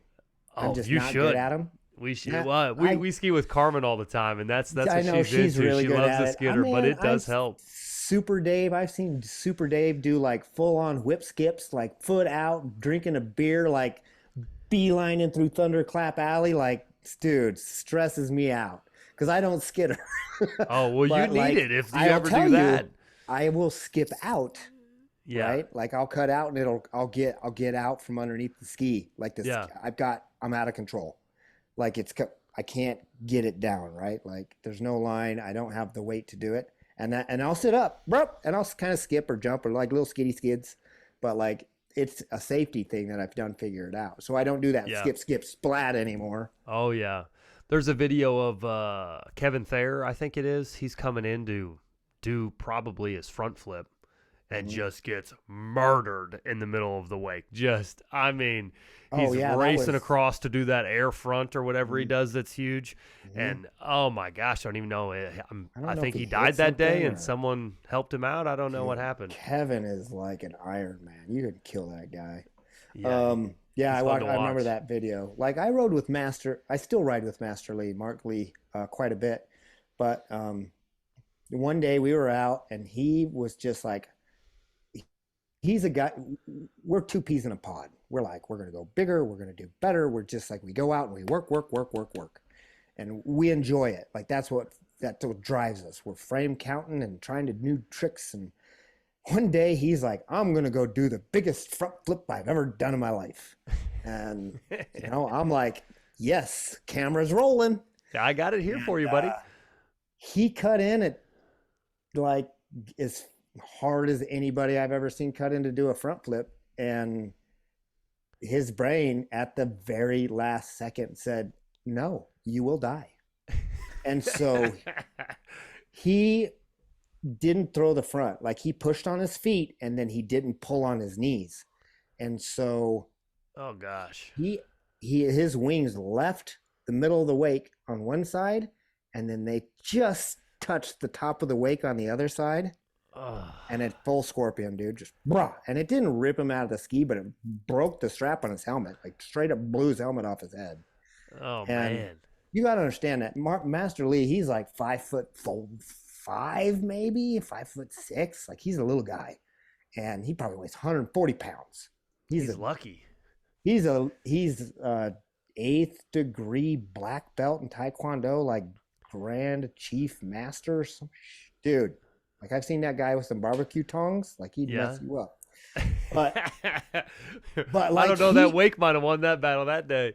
I mean, he was like, woo, man, messed that one up. He threw his helmet on the boat, and we kept going. It's the most Jeez. amazing thing, dude. That guy is like, he's just like Pope, like built Strong it. like bull. I'm pretty sure I would have cried for a couple days, man, because that thing was. I've seen some violent crashes, and there's a potential to get hurt. Like Kevin Thayer, I've seen that guy knocked out twice in competition. I've seen Al blow his helmet off. It can be pretty rough. Yeah, Once you there's start some pushing damaging it. stuff. What's your worst injury you've had so far? Anything? The back deal you've been Oh, dealing with, or you have something specific? well, it's kind of funny because it's like I did the eardrum things a couple times, and Yeah, that's with helmet on and with flaps. that's standard. It happens. Um, I haven't, like, I have a 13 millimeter tear in my shoulder, my supraspinatus or whatever muscle up here, my rotator cuff. Ball and That's chains. ongoing. To be honest, I'm not real sure what I did for that one. There was one point when I went to the doctor to have it checked out, And he's like, yeah, I was like using my sleeve to lift my hand up because I couldn't lift my arm up. And you know, when the orthopedic's like, oh, that's bad. Yeah. So I got that going on right now. I've got my back issue, but the back issue I think wasn't necessarily from one incident. Um, I think that the worst one was I went out with Kyle Gardner and Tanya, um, and I was getting ready for a competition fly in at Apache. And I think it might have been the week before the fly in. I'm like, I need to get a little bit of training in because there's always a competition. I want to do a little bit better. And I was kind of gotten my front flips dialed in. So I'm like, I'll add that to my bag of tricks. I'll just go do or an air front. I'm sorry, an air front. And I did an air front and I leaned a little bit too far away from the boat. So air fronts, you have to stay on cut like you do a wake, right? Right. Except because the boat is like over there now instead of kind of in front of you, when you throw your feet towards the line, it's really aggressive. So you got to like really turn the boat to get that yank forward. And I overdid it. And it didn't turn into a front roll, but it just basically, I was falling away from the boat when I came over on the rotation and I smacked my ribs and I separated a rib on my sternum. And so I went to the competition or the fly-in and I skied or whatever. But when I would cut in to do a trick, because it was on my left side, when I would cut in, I would be all tight. My core would be all locked up on my right side. And so my left side was super relaxed. And so when I'm cutting in hard, I'm still breathing. I don't hold my breath, but like every breath I took, that rib was like pop, pop, pop, pop, pop, pop. Oh, that's nice. Oh, so it got to the point to where like, yeah, I was like, I'll just ride the competition and hold my breath. So like I would cut out wide and then as soon as I'd cut in, instead of breathing, I would just hold my breath so my rib didn't pop in and out of its hole. But Right. it didn't feel good when it did it either. Yeah, I could imagine that's It probably was not how you drew it up. well, you can hear it. It's first, it's audible because it like goes through your spine and into your ear. It's weird. And then it doesn't feel good. So yeah, I just held my breath. And I think I got second place in the big air on that one. I think that was when Brett Speed went 60 frames and beat me, sucker. Um, but I, I, I mean, I've had a bruise across my bicep from a line. Got lucky on that deal. Um, I've played it pretty safe. Like watching Brian Steele ride and watching looking at his tutorials and listening to how he coaches you to do things. It really, and that's how my spins were when I landed a spin and it got swatted a bunch and was like, I'm not doing spins for a while. And then 5 years later, I'm like, all right, I need to do spins again. But this time I'm going to learn it in a safe way. And so that was what my tutorial was, is learning how to do tricks in a safe way. And then once I learned how to do the spin, that's when I started working on the Flobee. And the Flobee is basically a gainer with a handle spin in the middle of it. And learning that trick with safety stops so I didn't get smoked. And I landed on my back a lot on the Flobee because I was over rotating the invert on purpose, but not so bad that it knocked the wind out of me or anything like that. Like you kind of know it's coming and you can brace. And I wear like a thicker vest, to help absorb some of that. Um, but And like now, with Alice, are you doing those at speeds like 22 or something like that? A little bit when I slower? was learning them, I was doing it at 18 and took 20 off. Yeah. Um, and when I was very first learning them, I wanted to over rotate the flip because I didn't want to have any kind of 270 smackers. Yeah. So I would speed my ski up. I'd move my rear wing forward, just like it maybe a 16th or an 8th inch. And it made it to where I was over rotating my inverts. And so then I could start incorporating some spin without having to worry about getting that side slap. that whip smack, Yeah, the one that ends your day for sure. dude. Yeah, so I the one that's hard to, like the CIA. I've never tried one, but like I've watched a lot of video on it, and I decided that I didn't want to get whip smacked, dude. Because Yeah, the like crashes watching are these brutal. guys learn it and watching Al do it, like it doesn't take much, and then it's just straight to your chest, Yeah. and you know what that feels like from your fronts, you know. Oh yeah, yeah, yeah. Those are the worst. Like our whip smacks are pretty bad, but the chesties are pretty rough too. Um, so like with the flow, I'm like I can learn the flow with having these safety stops and get it to the point to where my brain knows where I'm at. I can feel the line tension, and then I can start um, putting it together. And so once I was safe, my I knew where I was in the air and what to do with the handle and all that kind of stuff. Then I bumped my boat speed back up to my normal 24 and started my attempts. Slowed the ski back down so my inverts weren't all over rotated, and then started doing some more. And I think I had to do like, I don't know, 50 or 60 of those to land one. I can't remember what it was. It wasn't a crazy amount. So let It me came ask a you, little bit faster than I thought it would. yeah, that's, I mean, 50, 60 is pretty okay. You do a couple attempts for a couple weeks in a row, not so bad. What is your process like? So say you wanted to learn a trick like that. Are you doing that on your second run, or are you trying to just go out there first? I mean, you're shortening lines and changing speed. So what was that process like for you when you want to learn something new? Usually, like if I'm in winter time is kind of when we do more of our training because you can't go super big because the water's too heavy and you're wearing extra protection. Like in Arizona, we don't have to wear, well, you can wear a dry suit if you want to, but I just wear wetsuit. Um, so I've got a 4 millimeter, 3 millimeter semi-dry wetsuit that I wear, extra slap protection, and yeah, you're just riding slower and lower and going through the processes of figuring out where the safety stops are. So like the flow was no different than the spin. Like with the spin, it all starts with the jump. You know, you just go out there and you just do jump after jump after jump. And like when I'm working on something, especially like even today, like I just went riding a couple months ago or whatever it was, and it's like I'm going to do a spin. I don't just go out and do a spin.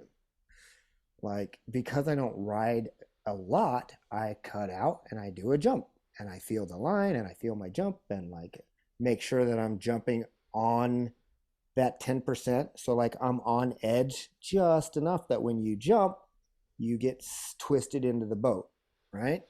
Right. Line management, straight arm, a little bit of a jump, it's gonna twist you towards the boat.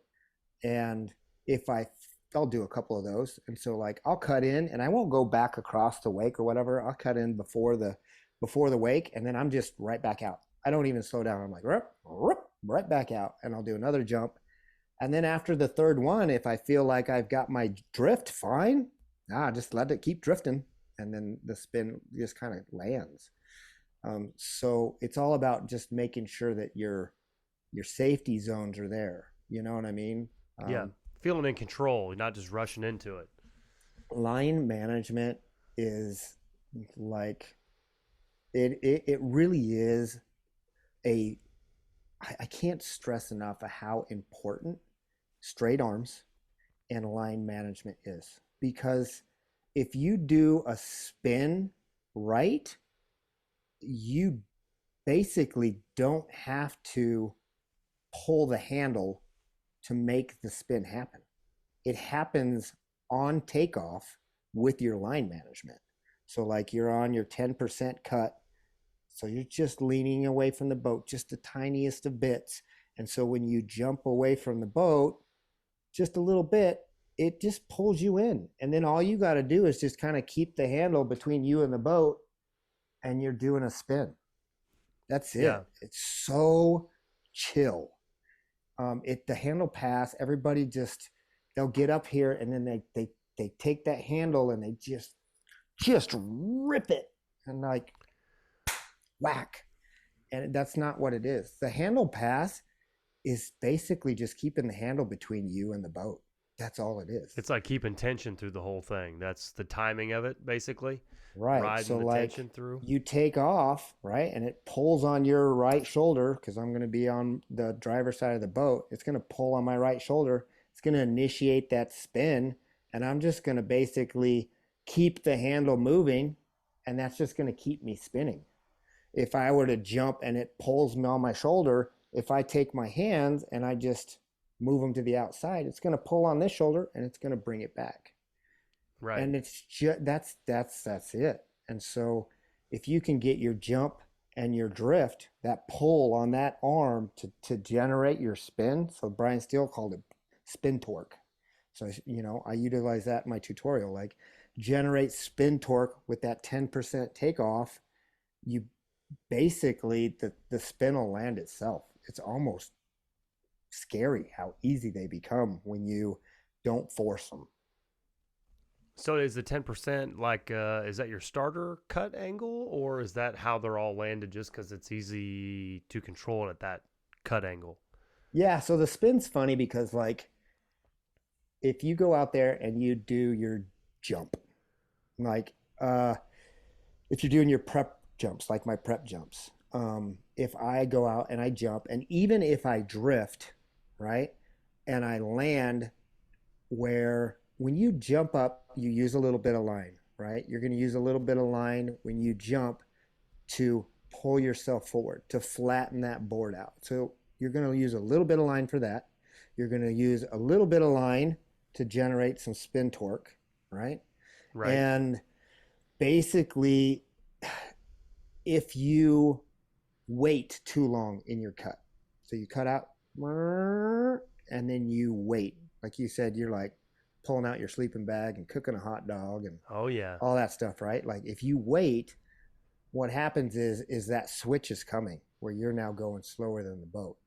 So it goes from you going faster than the boat to you going maybe slower than the boat, or you do your jump and when you land, you're going the same speed of the boat.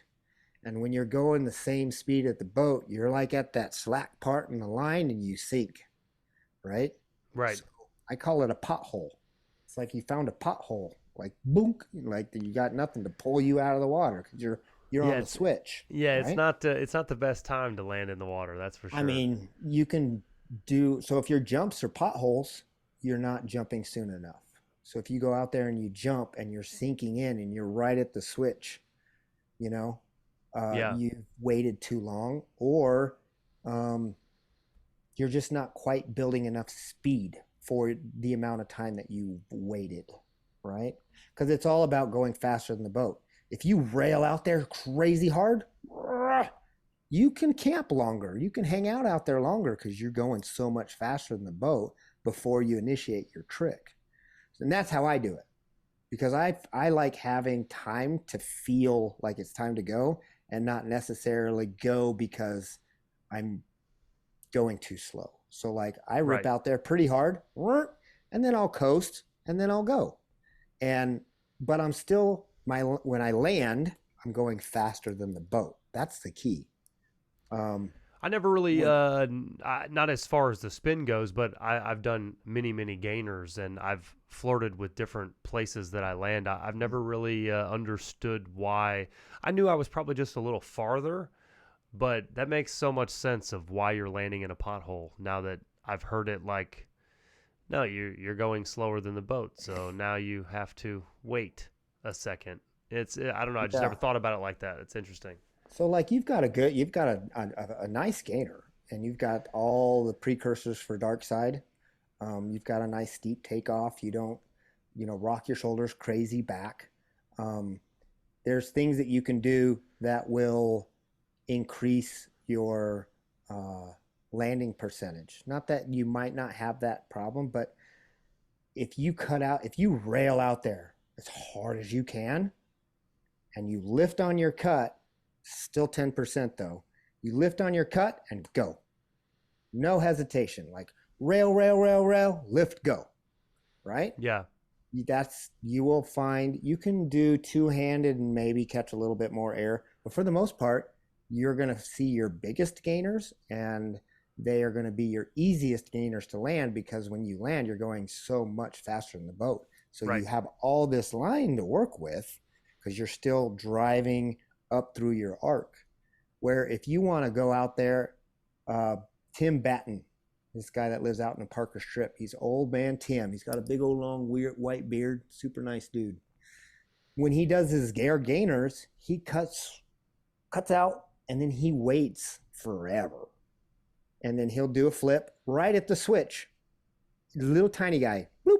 And then like he lands like right on the brink of the pothole, and then he cuts back in. And if you try to go we call him a bat gainer on the boat, Tim Batten, a bat gainer. Like you cut out there as hard as you can, really far, and then you hang out, and then you look at the boat, and you wave, and then you throw it. It's actually pretty hard. Yeah, right? it Because is. now you're actually throwing the flip right at the switch. And sometimes that rope comes in every once in a while. It gives you a little bit of a yank. Yeah. You know what I mean? Oh, yeah. But that line management is important too. Like when I was learning how to do gainers, a lot of people, they do these gainers and their arms are like all over the place. And Yeah, you put them lower and lower. Bigger it goes, put them lower and lower. And lower helps for sure. When you take off, like if you take your hand off the handle, like it's low, but through the trick to maintain that line management, it's all about where that line is pulling you from. Right. So like you can have your arm like kind of down by hip, and it's fairly strong like that. But like I always just try to think of like getting my elbow and like my forearm like right on my ribs, like tink, and it's just right here. Because I'm super strong right here, and I can muscle this in pretty easily rather than being like, ugh, you know what I mean? Because I'm kind of like here. And can you so, make like, them? You'll see my jump, like Yeah. my gainers, and I tend to be like elbows kind of in. And that's how my front flips are too. Big deal. Like for me, was like get my elbows in on my fronts. Now, when you're trying to get like the biggest air possible, how much of it has to do with? This is going to sound silly. Of course, it's line, but is it the moment of line, or is it have lots to do with the placement of the trick? You know what I mean? The farther you go out, obviously, it's going to be more of a gainer, but isn't there more air potential the sooner you could throw it because you got more line, or not? It's like everything in life, there's a balance, right? Yeah. There's a light side and a dark side. The thing with like out in the flats is you have more line tension the further behind the boat you are. And so you're using the boat's pull to help elevate your air time. But you don't have a wake, right? So there's a balance between, now you're basically like cut speed versus line tension. Right. So I had a foil tech, and everybody had not everybody, but a lot of people had foil techs back in like the 2010, 11 era, somewhere in there. And they're very sharp if you've ever seen one. It's like hot knife through butter, man. The trailing edge or the front or both? All Both. of the things. Well, I mean, the front's not like crazy sharp, but like compared to like the double D 40s and the Air Chair MV 41s and 40s and all that, like they are sharp. Right. So they're sensitive. They tend to be a little bit more glitchy, especially cutting through the wake. You'll get like that weird. Just when you want to get jerked. That bug, Yeah. You know that butt wiggle? Oh, yeah.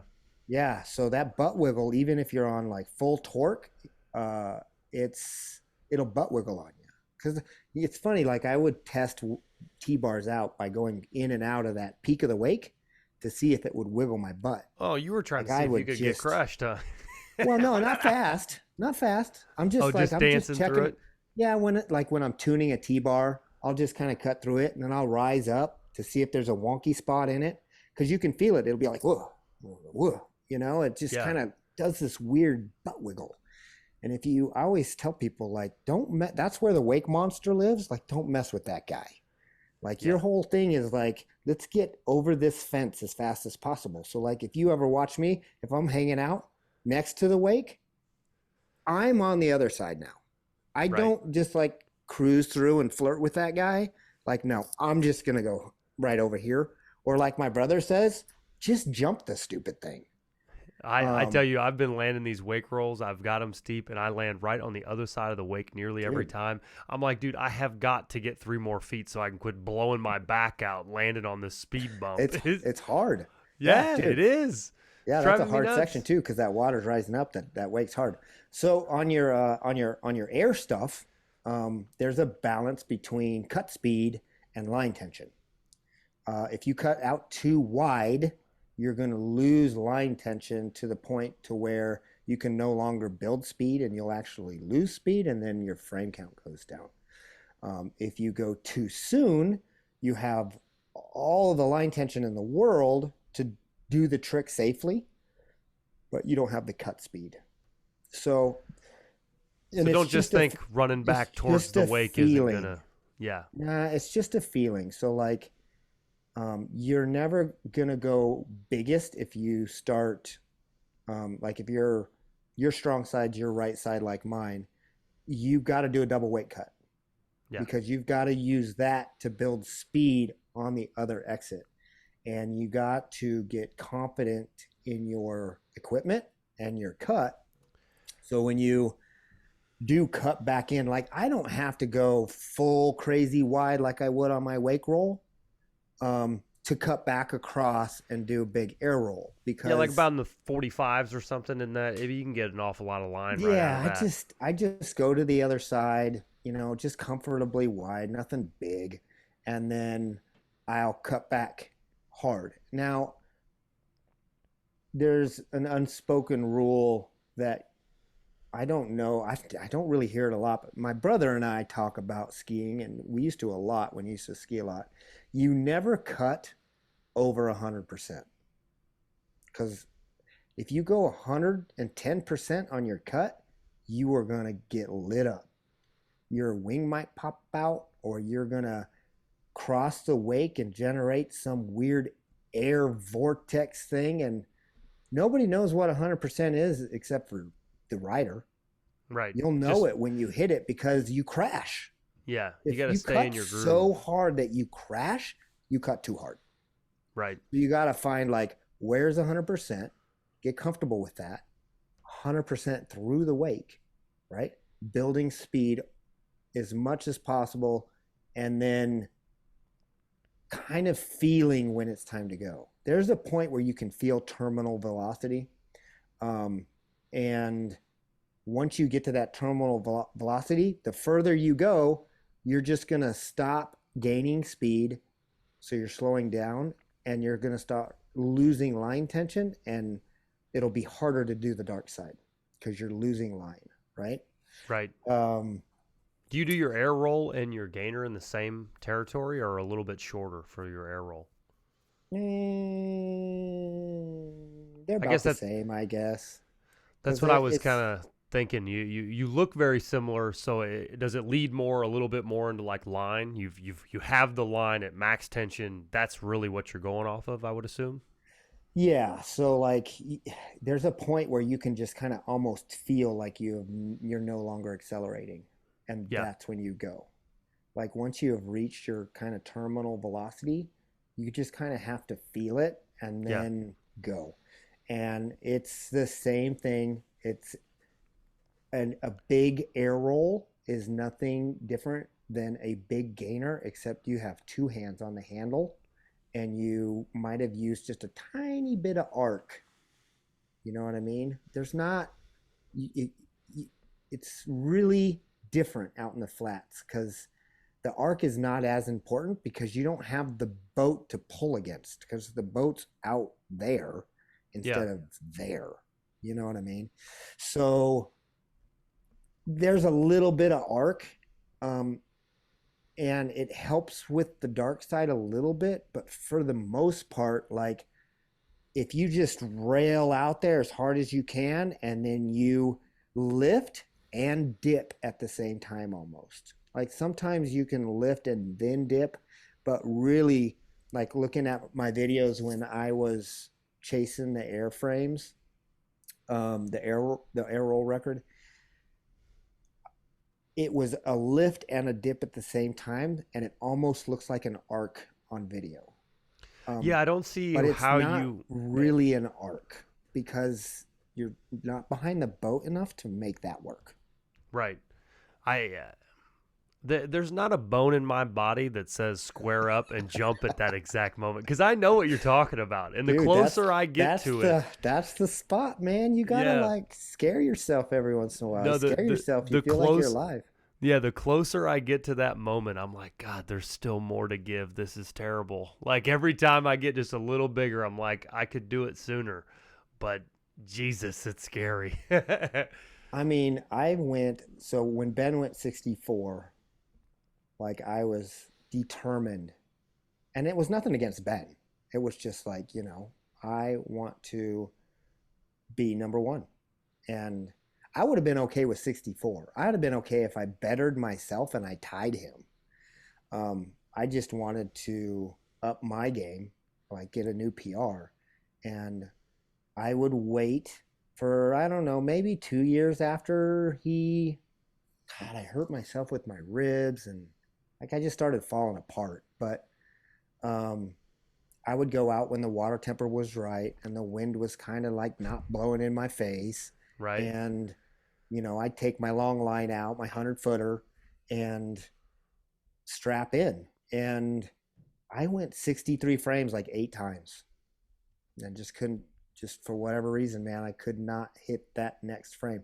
So the thing about frames and why it's so hard to get the next frame is they increase at a geometric rate, if that's the right terminology. So it's not linear. So it's not like one frame is 1 foot and 2 frames is 2 feet, right? Follow? Right. Yeah. It's like 40 frames is 4.5 feet or 5 or 6 feet or something like that. 45 frames is 9 feet. 50 frames is 13 feet. 55 frames is like 16 and a half feet. 60 frames is like 20 feet. And like 64 frames is like 24 feet or something. So it gets really hard to go to the next frame Right. because that next frame isn't a half inch, it's like 18 inches. Yeah. So to get that next frame's really hard. And especially when you're right at the physical limit of what I could do or what Ben could do apparently because he was at 64. I mean, there's only 6 guys that have ever been over 60, and it's man, it's tough. And every time I would do it, just tired. Like when you're doing that kind of effort, it's so mentally draining. I was gonna ask you, did you think did frame counting and doing all that stuff ever ruin it for you? Like drag it out of you No, after a while? no. I mean, I chased it until my body wouldn't let me chase it anymore. But like I would get home, and I would be deflated for sure. I'd be like, "Oh, another 63," which sounds crazy, It right? It does, yeah. really does. It's like, "Oh my God, another 63." Like, shouldn't you be like excited? Yeah. That's not how I'm wired. Like, I'm wired to do better. Right. And so it's just when you're out there, like anytime you're put yourself in a position where you know that you can get really hurt, it's your brain is in 1,000% energy suck mode, man, like hyperdrive. And every time I would get done, I'd come into the boat and I would just like crawl up onto the swim deck, and it's not even really physical exertion. And I would just lay there and I'd kind of breathe because I mean I got good cardio. I ride a bike and stuff, and I would just be like, man, I'm just, wow, that's so hard, Yeah. so hard, And it's one of those things that I look back on and I really miss it because it's just like The ultimate level of when you hook yeah. one up, you kind of know it, and it's like that adrenaline gland is just squeezing, and it's like you're sweating through the cold water, and you like, I'm sure my eyes are dilated, and I can hear crickets humping in the distance. Like I'm like just hyper focused. I Man, wonder it's what just your heart rate makes was me want at. to go skiing tomorrow. Yeah, I wonder what your heart rate was like. You know what I mean? Like some of the moments and those adrenaline rush moments, it'd be crazy to know that. Yeah, I mean, there's been, and sometimes like when I'm like, all right, I want to try to work on tricks that have hurt me in the past, front flips especially. Like I've just been smoked on fronts. Every time, even to this day, that I cut into the wake a little bit harder than I usually do, like elevates my heart rate. And I don't really get the mental drain the same way, but like every single front flip that I'm like, I'm going to come in a little bit harder. Yeah, just because, and I never get hurt on them anymore. And I land 90% of them now, but they still just stress my brain out. Yeah, I haven't quite decided if I'm going to do them again yet. My arm was numb for, I want to say, I don't even know what it is. I think my story's changed like 400 times because I can't remember how long it was. But I had like a tingly finger thing. Two fingers were dead for nearly like, I don't know, a month, 6 weeks. And then So I I had had, this similar yeah, thing. aching stuff all the way down my whole arm. Like, man, it was just Hmm. killing me. And even to Hmm. this day, my neck's still a little funky. I Hmm. kind of have to exercise a lot and make sure I'm doing band work and crazy things to kind of keep it on track. And Yeah. it's an interesting deal. Well, and like I've never been hurt really bad. And so when you don't get hurt, you get to a point where you feel invincible. Like I can't get hurt. Yeah, And then when you do get hurt, it's usually by something really dumb. right, And right. and then it just makes you feel like, oh, I'm just a stupid human. Like I should have known better. And Yeah, so like your neck was all messed up. I went out ski, like my back, I've had problems, and I know exactly when I hurt my back. Like I know for sure. And it's not because it hurt like so bad right at the point, but it was a crash where it was like, ooh, that's probably not good. And it's not like I didn't have a zinger or anything weird. Um, and it didn't actually hurt. It was fine for a long time. And then I went out skiing and I did a spin and I got a little bit of a side slapper, but not like a full on side slapper. It was just a, I don't know, it's hard to describe, but like just a little bit of a slap.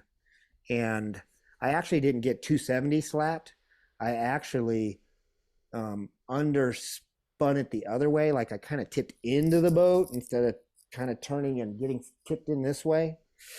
Um, so it's like I overspun almost and then got kind of swatted the other way. But I didn't think about it as being a big deal. Like I was like, crash, keep skiing. And I had burst or herniated, bulged, lots of terms, a disc and C7S1. Didn't know it. And it had also popped a rib out right near there. right. And I went on vacation down to Mexico, driving to like just uncomfortable. Like, man, my upper back and my neck hurt so bad. And I was just like, had my wife kind of like push on it a little bit and whatnot. And, I couldn't sleep because like if I had my arm in the wrong position, like the whole back of my arm would fall asleep. And like I'd lose these two fingers and the whole back of my arm.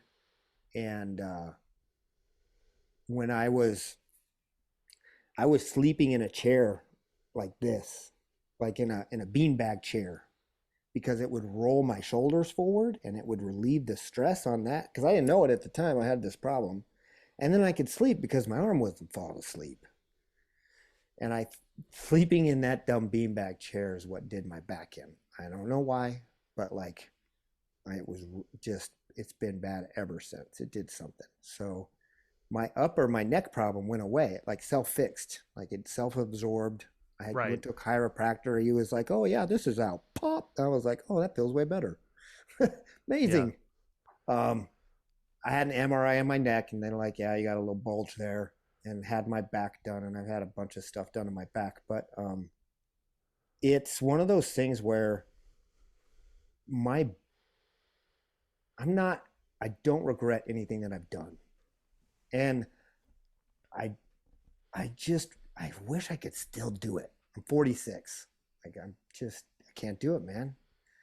But like even just talking about it right now, like it makes I'm sure my neck is redder and I know my heart rate elevates just thinking of that feeling of just sending it as hard as you can. Like What's it like to I ride really now miss it. and not try to go that high? What's it? Is it do anything for you at Dude, all? I'm an old man. I play the old man game, man. Turn the volume down. Yeah, Like drive a little slower. Yeah, slowed the boat down. Um, I just run an old Cobra. So the yeah. old Cobra that I think Brian made in 2009. It was his first 3D wing, and it lands very soft. I could probably go to like a Skyski Max Air or something like that, which might land similarly soft. But there's also no power with those wings, so I still want a little bit of oomph. Yeah. Um, so I'm just more careful. Like I just try not to go. Like the other day when I was out, I was like, I'm trying to try to go a little bit higher on my jump because I don't ever really do that. And Master Lee's got these cool big O jumps. So I'm like, I'll go see if I can send a bigger jump. And I did a 45 jump, and I was like, woo, new record for my jump. Yeah. Maybe my record's 46. I don't know. But so that's kind of where I'm at. Like, my brother's, he's just like, dude, try some style tricks. Because I've always just been a big air guy. Go big, go big, go big, go big. But if Right. you watch my brother ride, he is like the cheese master. He's double cheese. He'll do like, what an Undertaker is? Yeah. Yeah. Yeah. Do an Undertaker floater, Why double not? cheesed, right? Yeah. So um, he had a situation where he was snowboarding. He was into it pretty heavy, hurt his elbow, took like some time off, just started air chairing with Chris Bernard and Rocky Mountain Hydrofoil Club, and then got the okay from the doc, like, all right, you're all good to go, and went out and like the same day or within the same week or something weird, he put his arm through the handle Oh, jeez. and messed his elbow right back up. Yeah, that'll And deflate you. so took some time off. And so the first year that he skied, he said he printed out there was a I'm pretty sure it was USHA or maybe some other place, but he had a list, and you can still find that thing somewhere. It was a list of all the tricks that have ever been invented. And from this to every grab you can think of, and there was a list, and they just went down the list. And for a year, that's all he did was just go down that list and learn all I'd these like to see that grabs. list. I've thought about at least getting a different goal set, before I try fronts again. I think I want to do like wake gainers. I want to do all the back flipping things. But there's an awful lot of grabs and cool things you can do with big air jumps and shifties and, a lot of like flare things that I think I'll probably explore before I get into the fronts again. Just make sure this neck really wants to be screwed on straight first. Yeah, I mean, there's things that I've thought about, like Kevin Thayer does a wrapped 360. He's really good at them. Kind of cool, unique. Thought Yeah. maybe I'd try do like an offside wrap 360 so it still spins the same direction as my front side 360. But I'm like, dude, it's so easy to get swatted. Yeah, the spinning, I don't know that I even care to do a 360 from some of those crashes I've seen. You got to pay the piper. So what are you going to have? 30, 40 whacks, to learn a new trick probably? Well, the way that I think about stuff and the way that I analyze things, I look at that wrapped backside 360, and because you're doing a jump with the line basically at the small of your back, kind of like a ball and chain, right? Right. It wants to pull you forward because you're doing a jump instead of a backflip. So, like if you initiate a backflip, it wants to accelerate your flip. So you got to ball up to kill that. Well, when you're doing a jump, it's the opposite. It wants to pull you forward, and that is like death on a spin is getting forward. Right. That's when those smacks happen. And I am not willing to gamble with that one. Not with my neck having its thing and not with my back having its thing. That's not a trick that I feel is worth paying the piper. Yeah, sure. I get it. I get it. I'm interested in I've got some goals of the 50s. I want to try to get those by the end of the year, and one thing we talked about yesterday, I guess that was your wheelbase. And Mm-hmm. I don't know that I've ever been around anyone talking about wheelbase ever, but is there like a sweet spot of how quick you want that ski to come out of the water? Like, you know what I mean though. Like the ski that I'm riding currently, we were using extreme wings. I don't know which ones they are. I couldn't tell you which model. I probably should. I know you know them all. But I went from a set of extreme wings that weren't the biggest ones they ever made. I think they were the ones before the Mustache or before Mm-hmm. maybe Black Ops, Mm-hmm. maybe. Mm-hmm. Anyway, so then I got on the latest Phoenix XDs and those, and I mean to tell you, it feels like you barely touch it and it'll go down, like barely anything. It goes down, Mm-hmm. and you might as well take a timer out waiting for that baby to come back up. Now I'm not a big knee yanker, so maybe it would help if I yank my knees, but I was going to try to shorten the wheelbase literally from what you were talking about. I'm like, maybe that's my problem. Maybe I got to get this thing to get out of the water. It's very Um, possible. yeah, all the wings that you've ever ridden? I know you've tested zillions of things over the years. Was that a thing that comes in? You get a new wing and you're like, it doesn't feel like the last one did that I got used to riding, so I'm going to shorten it and make it feel like that? Or is it literally Yeah, different wings do different things? they definitely do different things. There's amazing amount of small changes that can make a huge impact in a way that a wing set rides, for sure. So Are we'll you start gonna with the are you gonna find the exact launch time on a time? So say you've ridden a set for years and you're like, I got this thing going. Are you literally gonna find the same takeoff in a new set of wings, or possibly yeah, not? that's kind of the goal. There's a potential that you might be hunting for that sweet spot for a while, and that's one of the things that I struggled with when I was switched to the Extreme Venom wing. So Extreme Wing started with the Falcon way back in the day, which is a fairly slow wing. Then they came out with the Viper, and so I picked up a Viper after I used to ride N2 Orbit wings for a little while there, and then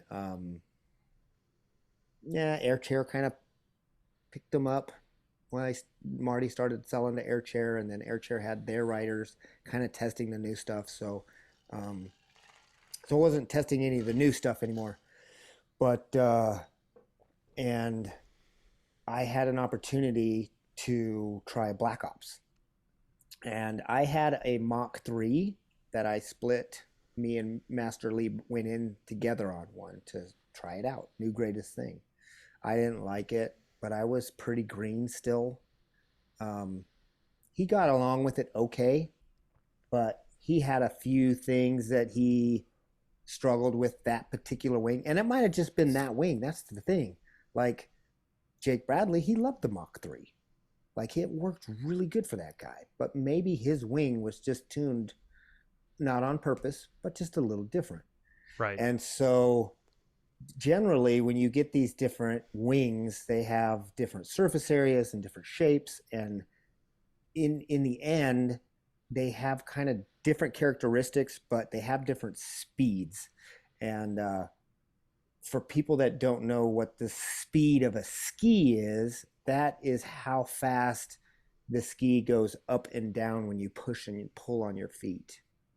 And you can change that speed on the more advanced skis that have various slider plates or inserts that can move the rear wing back and forth. So, like you were talking about wheel pace, it's basically the distance between the front wing and the rear wing. Right. The closer they are, the faster the ski. The fastest ski I ever rode was at the Texas Fly-In, and that was Carmen Olsen ski. Oh yeah.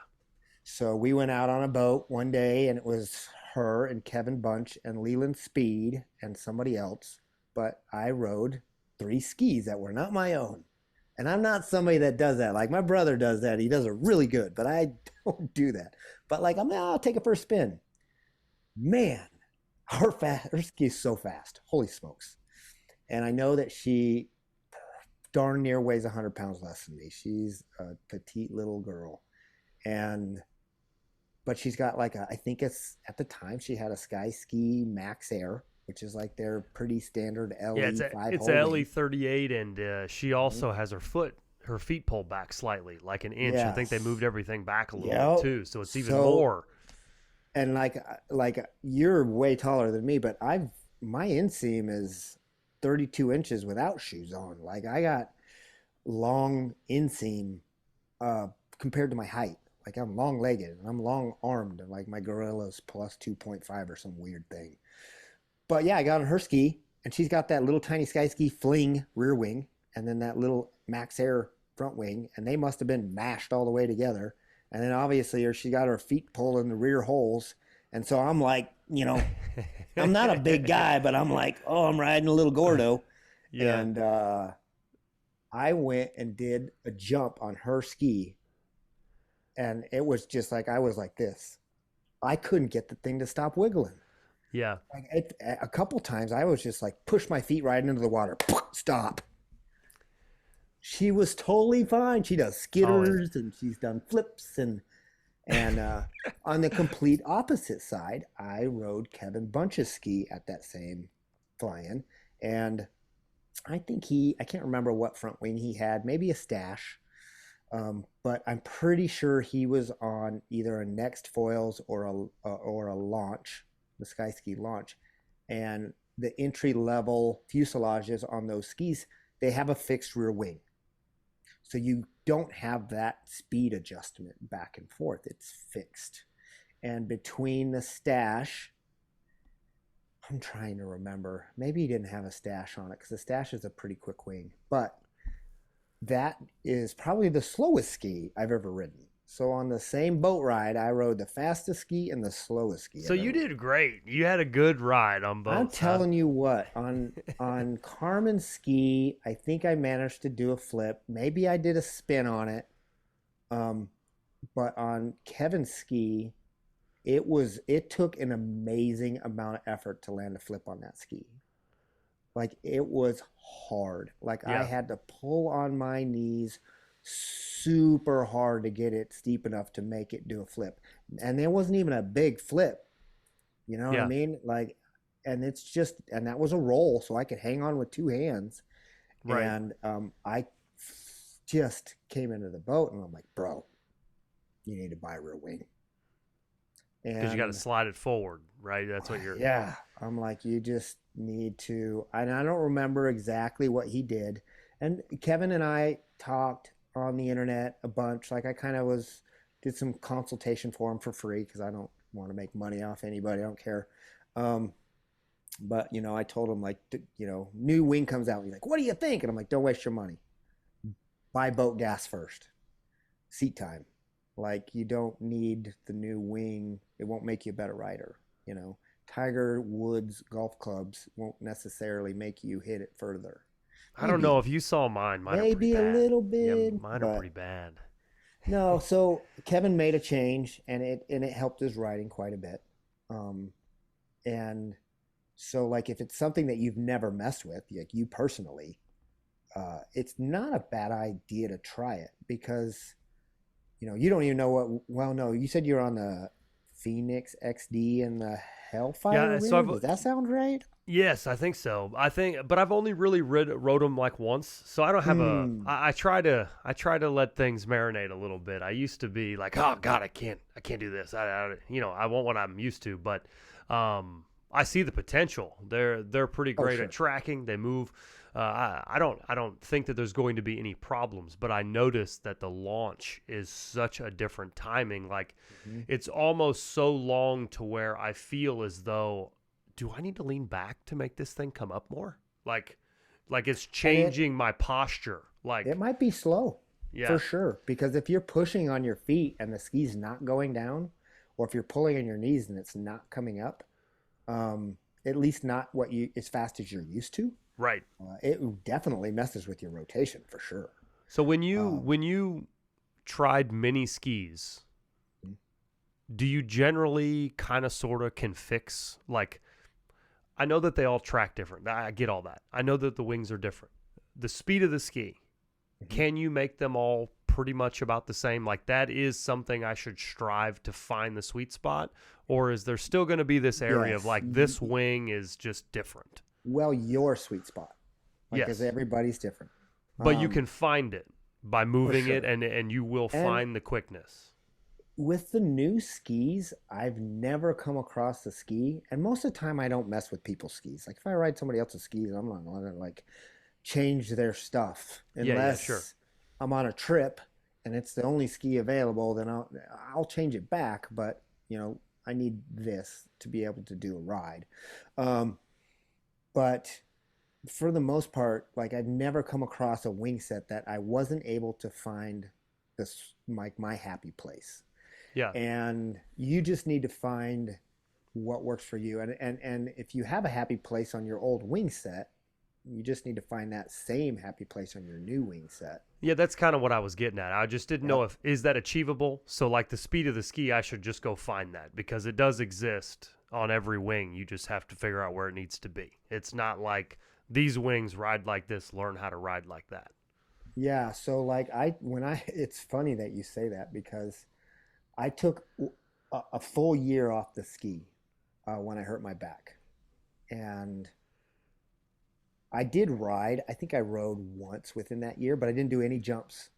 I took my dog on my lap and I just waved at the crowd. And I mean, to tell you what, that's about it, bro. Yeah. I didn't try a skidder, nothing. Super, super, I can super relate. When I hurt careful. my neck, I rode for 5 weeks and literally slalomed behind the boat because I just like to ski. Dude, like you can be working on your cuts. But Yeah.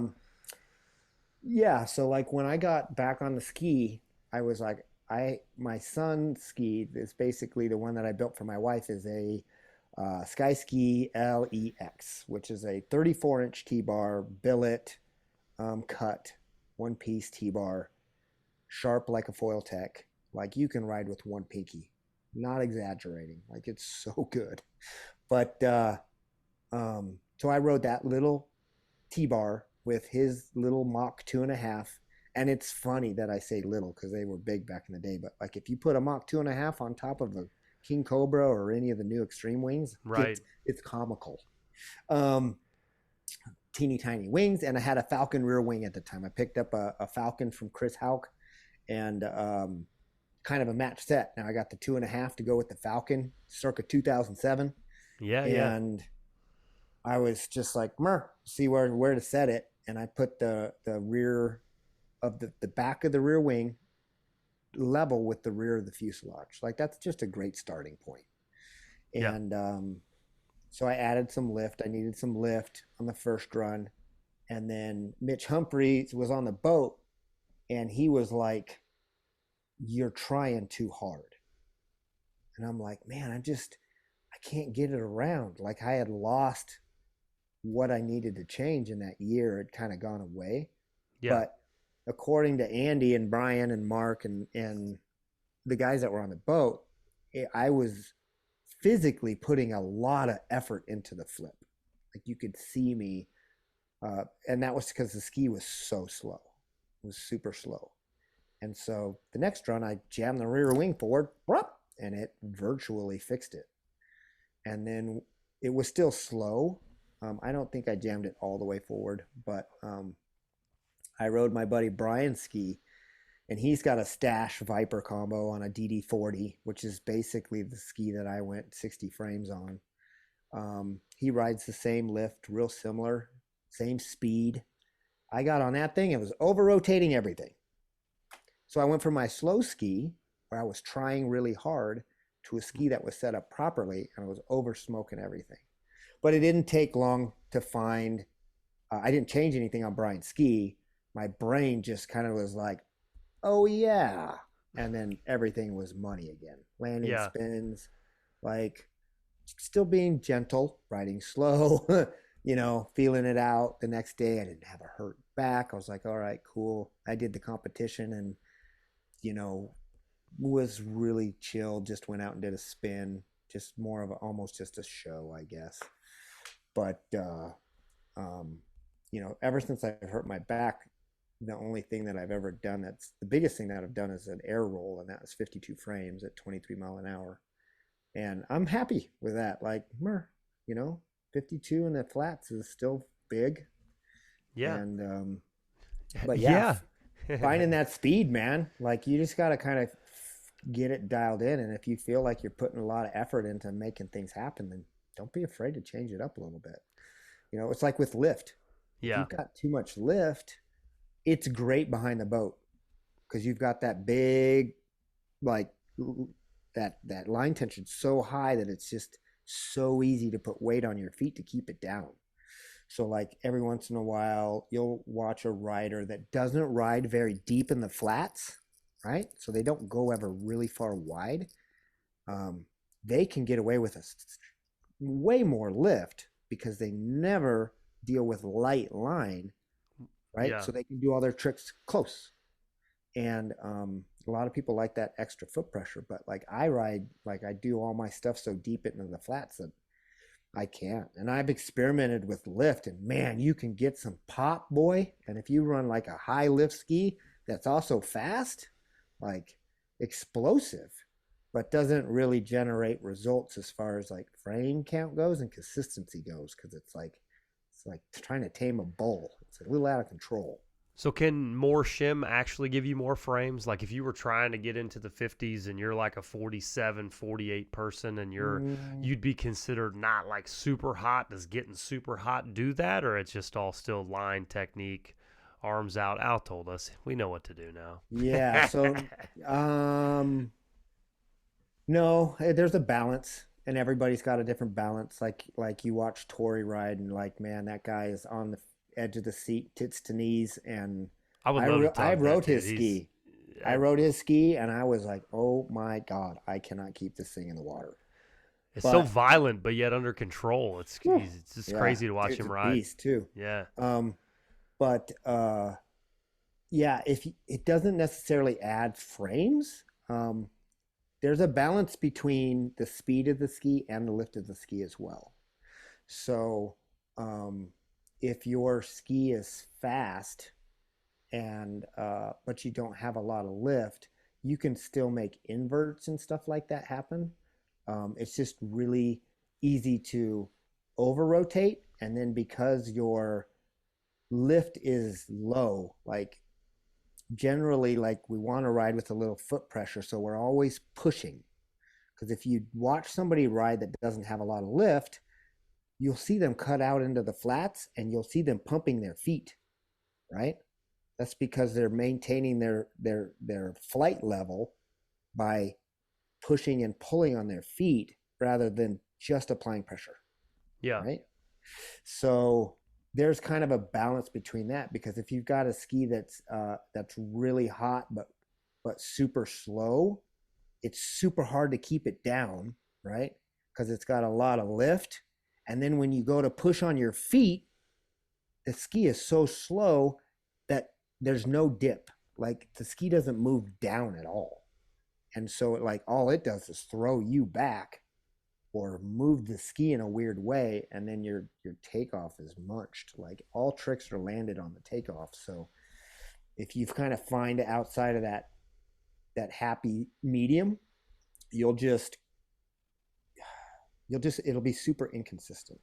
So if you were trying to give someone advice and you're like, I know this probably is an impossible question, but if you see spinning out, possibly you've got it going too fast, lift probably isn't the factor if you're just always over rotating, if your chest is forward. You know what I mean? It's kind of like the impossible question.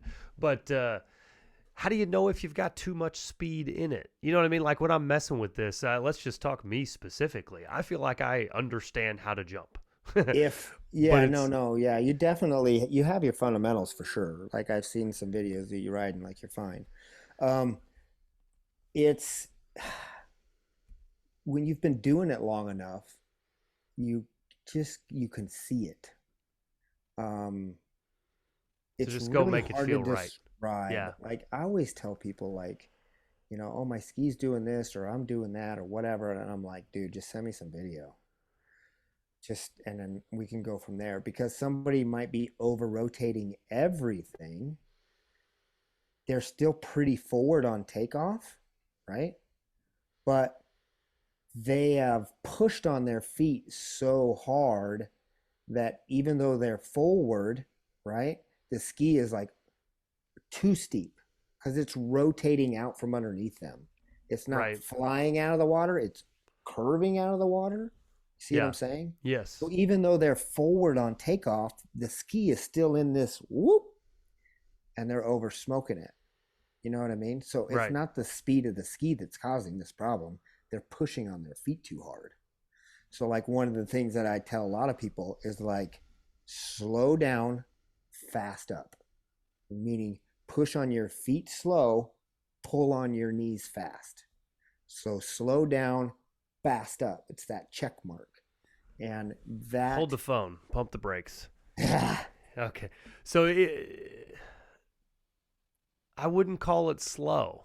Like me. So is. what I do. That's what I'm saying though. So I'm critiquing like myself. Like Mhm. so yours is a slow forward. You're not like ha ha. No, right. Yeah. No, you don't want to go waha. It's like when you're watching that rider, when you watch videos of riders and they're getting ready to take off, and it's really easy to see in the flats because you get this nice side view. Um, you can see it at the wake too, but like you'll see them glide in nice and slow, right? So they're dropping and then kissing the water and then pulling. So that whole motion is your dip. So it's slow, bam. So like when you cut in, it's Mm. still only a second, Yeah, yeah, yeah. but in a I'm second you can travel 12 feet or whatever, yeah, yeah, yeah. right? Yeah. Because the pull is like a tenth of a second. Well, So yeah, I like don't even know if you'd be able to see. Yeah. your dip is slow and your pull is fast. If you if you if you push too hard on your feet, there's a really good chance that your shoulders are going to go too far back and Yeah. then it's going to loop out or you're going to over rotate or something like that. Well, Even if you've got line tension, so you're utilizing the dark side, if you push on your feet too much, it's still going to come out from underneath you too much.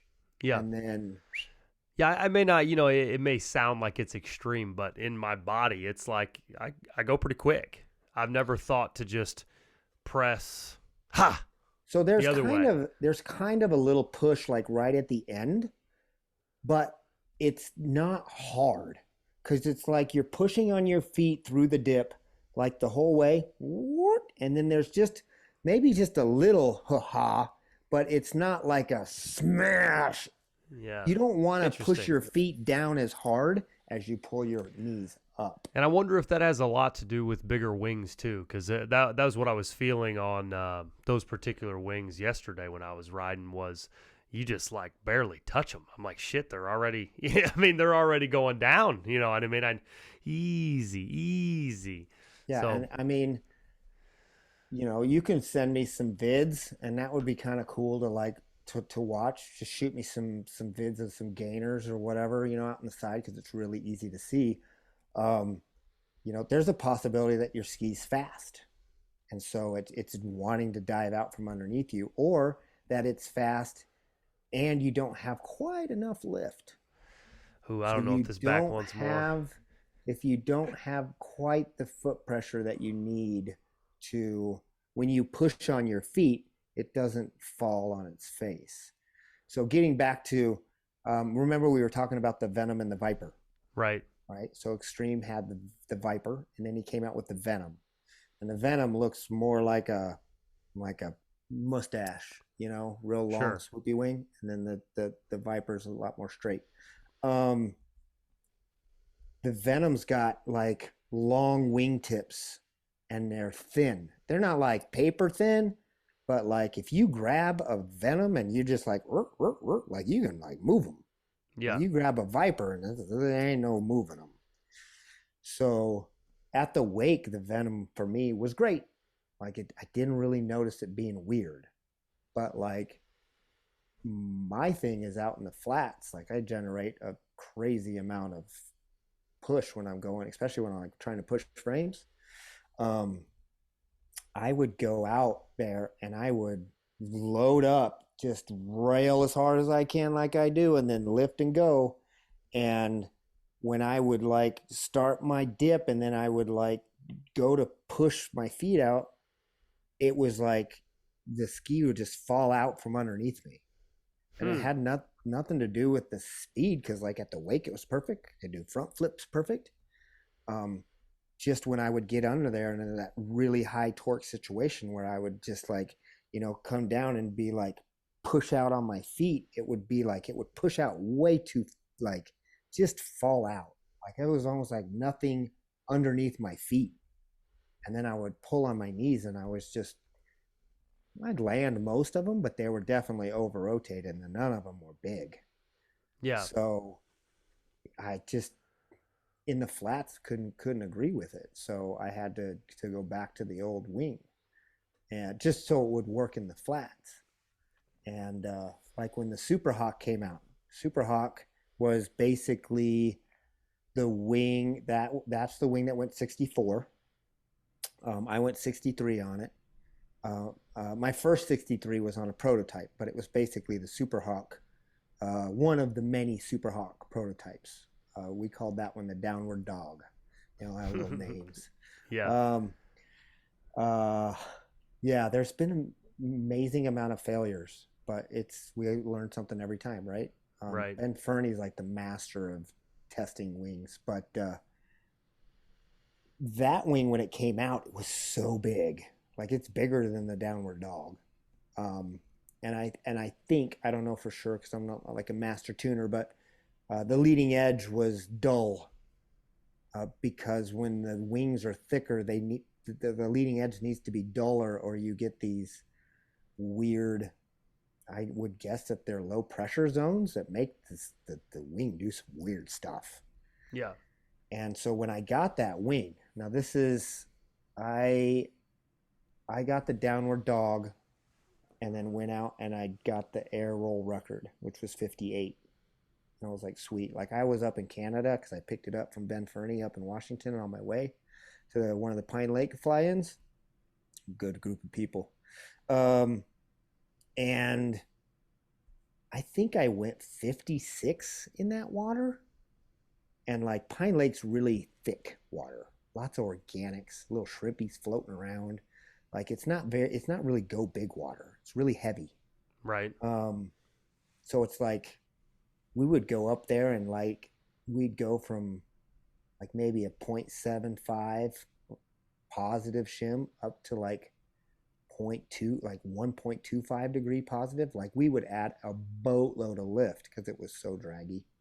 But I went like 56 in the flats on an air roll or whatever with that Downward Dog. And I was like, when I get home, buddy. Yeah. Right. Yeah. Then 58. There it was. And so when I got to Super Hawk, I was like, all right, get closer to 60. Yeah. Yeah. And it was a little dull. So my cut speed was down. And I was like, my frame count was down just a little bit. Not a lot, but like, 57s. Couldn't get past 57. I'm like, man, this wing's bigger. Like it's got basically the same profile. Like, what's the deal? And I had run a GPS in my pocket, and we talked about this the other day. Like I've touched 40 mile an hour on a cut, like, and it doesn't matter if the boat's going 24 mile an hour or 30 mile an hour. Like terminal velocity for me and my ski is 39.5 miles an hour, touching 40. So brought my trusty old GPS and stuck it in my pocket and went for a rip, and I was down a couple mile an hour. Hmm. So what's the average speed you gain? Like generally, if say boat's going 25 and you're cutting, like what's a general mile per hour change? Is it like, I mean, I get that you can get to 39, but you know what I mean? And I think that you could like, you can definitely go faster. Like if you were to ride a Foil Tech bar or maybe the new Skyski Apex bar or whatever they call that thing, um, there's definitely wing sets and T-bars. I feel that you could definitely go faster than what my terminal velocity on my ski is. But that equipment comes with flexibility, like flex in the system, small leading edges, like it's just wet noodle, man. There's no strength in them. Like Yeah, when but you like load them up, they who just, also wants to go that they're who's out there. who's You're, cutting 40 something miles an hour on a ski? I mean, does that exist? I don't, man, like on my kids ski, that LEX where you can ride with one pinky, Yeah. like you do a burner out in the flats on that thing, and I mean it's amazing how far past the boat. Like Yeah. you go past 90 degrees. That's It's crazy. crazy. But it's like riding a wet noodle. Like as soon as you go to load it up, it's like the fact that Jake Bradley did 56 frames on like, I think maybe he was on a LE 38 and some tiny wings is amazing to me. But Yeah. he's a little guy too. He's bigger now because he's been lifting weights for years. But like back then, he was a squirt, you know. Right. Um, and that makes a big difference. Like I've always been the same. I didn't start skiing until I was in my 30s, and I've always been barking at 190. So Yeah, I'm not uh, exactly the smallest person, so yeah, but I it's had got to to I had to sharpen up that ski, that Super Hawk. Like that's the other thing. Like chasing frames, sharpen up that Super Hawk, and it changed the landing and characteristics of the wing. But that's where I got that 58 and a half was I had to sharpen that wing up a little bit. to make it And faster. The thicker it was, it slowed you down, huh? yeah, so it changed the way that it lands because yeah, I don't know if you've ever heard of a relauncher. Oh yeah. So a wing that hits the water and spits you right back out because it cleans up so quick. It's hard to keep her under control. So Right. I turn that wing into a relauncher, um, just by sharpening it up because you have to remove so much material to sharpen it. Where to dull it, it's super easy. Just Um, take the tip off. Yeah. Pretty much, yeah. So yeah, it turned it into a relauncher, and you know Marty White helped me with that because I called him up and I was like, "What did I do to this wing?" Because he plays with all that wacky stuff Right. and all his. He's got that guy will burn your ears down. Nice guy too, though. But like he's played with all those different, you know, dihedral angles, and man, I used to know all that weird terminology. Yeah, he can talk about wings for quite a while. He's pretty the ones like I said, that's the ones I'm going to try to learn to ride, so we'll see how they turn out. I've never ridden one where there was only one that he made, and it was kind of an accident. And he he was having a guy cut his wings, um, some machine shop somewhere, and so he'd send him probably the CNC file or something like that, and the guy would cut the stuff, and Right. then he would send out a couple of prototypes to a few guys. Like my brother was one of them, and I was one of them, and I don't know who else he was sending to, but he sent me a wing, and I rode it, and I was like, that wing's great because I had a triple X. A triple X is like, dude, Old Faithful, pretty easy riding wing, Right. very predictable. And he sent me a wing, and I don't remember what it was called, but it was supposed to be the Switchblade, I think. And I wrote it, and it was awesome. I was like, this wing rides great. I sent it to Adam, and Adam wrote it. And he's like, this white ride's awesome. I'm like, all right, cool. And we sent it back to him, and we're like, dude, you should make that wing. And somehow because his CNC guy like mixed wings up, he thought we were riding something that we weren't. And so he produced the wrong wing. And now I don't know how many of those he produced, but like when I got mine, my production ready wing in the mail, it was not the same wing. And I was like, oh, and I had anodized it and everything. I was like, oh no.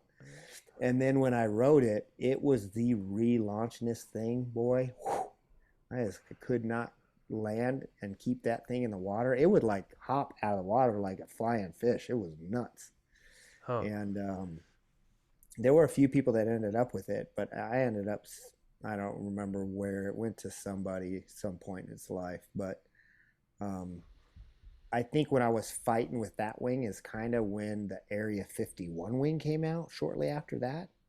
And that was during, I don't know how long you've been riding, but there was a weird point where Air Chair was kind of being sold to Nathan Sutherland, and then the numbers didn't work out. Like the Nathan's bean counters and Bob Woolley's bean counters didn't align, and so Nathan pulled out and went started X Air, and then but then Bob Woolley still had the CNC file for Heinrich's bar, and Marty was working with started working with Bob Woolley because Bob was like, dude, he's still making V38s. Like, nothing. Nobody rode an air chair Right. until Nathan took over.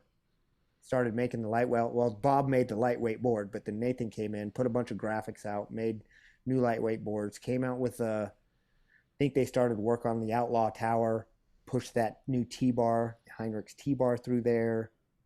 I don't think they ever pushed any wings, so they didn't necessarily have any wings because at the time all the riders that were testing for Nathan were extreme riders, Yeah. and um, yeah, so I stopped testing for N2 Orbit because Marty was working with Bob, and Bob picked up Brian Vesley, another super nice guy that lives in Havasu, and so like Vesley's a great rider, accomplished rider, and so they were kind of taking his feedback. And I think maybe Pope jumped on that for a little bit there. I think maybe Pope was riding for Air Chair. He might still ride for Air Chair. I don't know.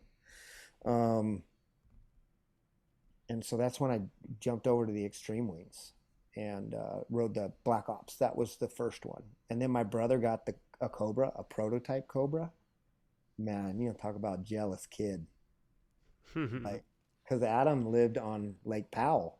And so Schumacher, Extreme Wings, he'd go down with the Narins and Al and Heinrich, and like Adam would go hang out with those guys, and they're testing stuff out. And Brian gave Adam a wing, and I still have that wing. That's the Cobra that I'm riding now, is the one that Schumacher gave Adam, and You just Adam had to had to be finish it. patient. You'd get it too, huh? I know, dude, because it's funny. I had just bought a boat, a used boat. The impeller went out while I was at Powell. So hitched a ride with Master Lee down there. Adam got me the impeller, and he brought the wing with me. So he's just delivering an impeller while I was up there because he was working. And he showed me the wing, and it was unfinished. It still had the CNC marks and all that kind of stuff like that. And I was like, I'll get this thing wet for you if you want me to. I'll ride it just the way it looks. And he's like, no, I'm not allowed to do that. I'm like, okay. That's funny. But, yeah.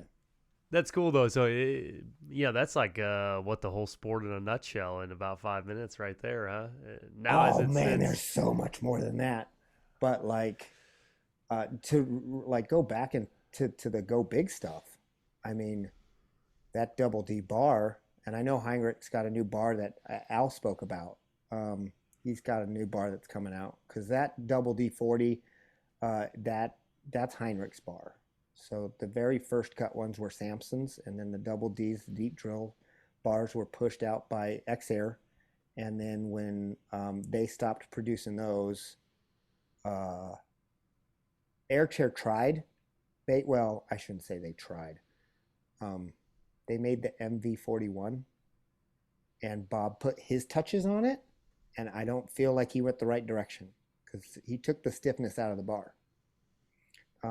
He thought the bar was too heavy and too thick and all that kind of stuff, and it was too flexy.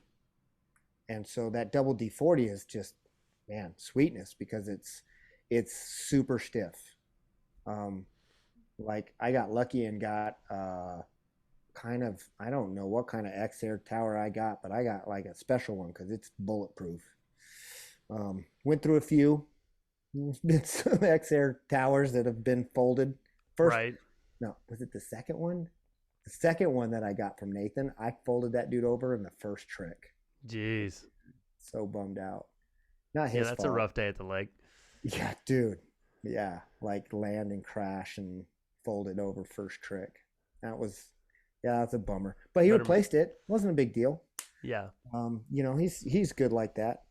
But the air chair boards and then the X Air boards were great, but like they all have a life.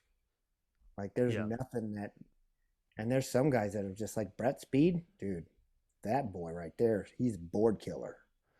He Going for rides heavy, rides going for hard. dude, and he's freaking 6'2" and weighs 260 pounds or whatever, and he Yeah, we just rides saw him like ride he's this past weekend. It's really fun to watch him ride. A lot of dude, power.